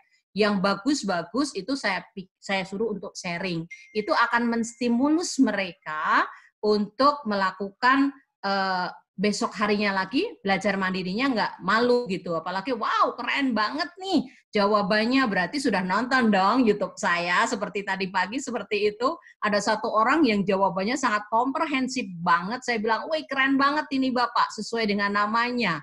Ternyata Bapak sudah benar-benar mencermati YouTube, video di YouTube yang sudah saya share kemarin. Oh iya Bu, saya sudah. Nah, itu akan memotivasi mereka untuk belajar mandiri.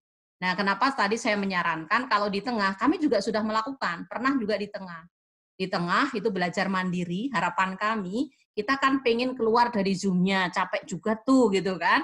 Tapi ternyata begitu saya minta untuk feedback itu kurang efektif mereka, karena istirahat ya istirahat gitu ya, apalagi orang dewasa gitu. Nah itu yang perlu kita waspadai. Yang kedua juga ternyata pembayarannya juga susah kita, karena mandiri kan Widya Iswara tidak terlibat. Walaupun betul pada waktu mandiri mereka kita kasih tugas-tugas, kuis. Kalau saya bikinin juga tentang video tentang kuis, karena saya dari aspek psikologi, saya bikin misalnya instrumen-instrumen yang terkait dengan melihat bagaimana sih karakteristik dia kalau dia masuk di dalam tim efektif misalnya, karena sekarang mengajar terkait dengan membangun tim efektif. Nah, di situ sebenarnya sudah juga, tapi gimana penghitungan CP-nya kalau itu nanti mandiri. Nah, itu aja yang perlu diwaspadai kita bersama. Terima kasih lah kok jadi saya yang presentasi. Orang baca dari belakang. Terima kasih Pak Yasir dan teman-teman. Terima kasih Bunda Wahyu. Yuk, bangga. Terima kasih Bu Wahyu. Sama-sama. Baik, mungkin pertanyaannya tadi sudah disampaikan ya, terkait mengenai ya absen dan materi sudah dibagi di chat box-nya, bisa diperhatikan, bisa diisi, bisa di-download. Ya, Pak Yasir sudah saya share ya bahan yang tadi, Pak Yasir. Oh ya, siap, makasih banyak Bu Eli. Ya. Terima kasih Bu Eli. Ya, silakan Pak Iwan. Silakan Pak Iwan. Sudah barangkali Pak tadi saya mengucapkan terima kasih Bu Eli karena sudah bersedia membagi ini bahannya sekalian. Selanjutnya mungkin ada tanggapan dari teman-teman yang masukan atau apa? Ya, masih ada tanggapan teman-teman, dan karena berhubung juga waktu kita sudah sangat mepet sekali dan sudah sampai sebenarnya pada terakhir ya, waktu sesi terakhir ini tanya jawab dan sudah kita selesaikan. Dan baik Bapak Ibu, karena materi ini sudah kita sampaikan dengan sangat baik sekali, pertanyaannya cukup menarik dan Pak Iwan sangat tanggap dalam jawab semua, dan kita berbagi semua. Ada Ibu Wahyu, terima kasih, Ibu Eli, terima kasih. Dan sampai di sini alhamdulillah pertemuan kita selesaikan pada saat ini. Terima kasih untuk hostnya Pak Ahmad Ilham. Terima kasih untuk semua panitia yang telah menyukseskan acara ini, teman-teman di grup Agenda 3 PKP, dan terkhusus kepada Bapak Dr. Setiawan Aswad. Terima kasih atas sharing knowledge-nya pada sampai sore hari ini. Mohon kesediaannya lagi untuk berbagi ilmu dengan kami. Dan mudah-mudahan di Suara Bangsa akan terus bergerak dan mencari dan men-share ilmu untuk bagaimana mematangkan diklat kita ke depan, insya Allah. Baik, terima kasih untuk semuanya. Saya akhiri sharing kita pada pertemuan sore hari ini, pada hari ini, dengan ucapan billahi taufiq wal hidayah. Wassalamualaikum warahmatullahi wabarakatuh.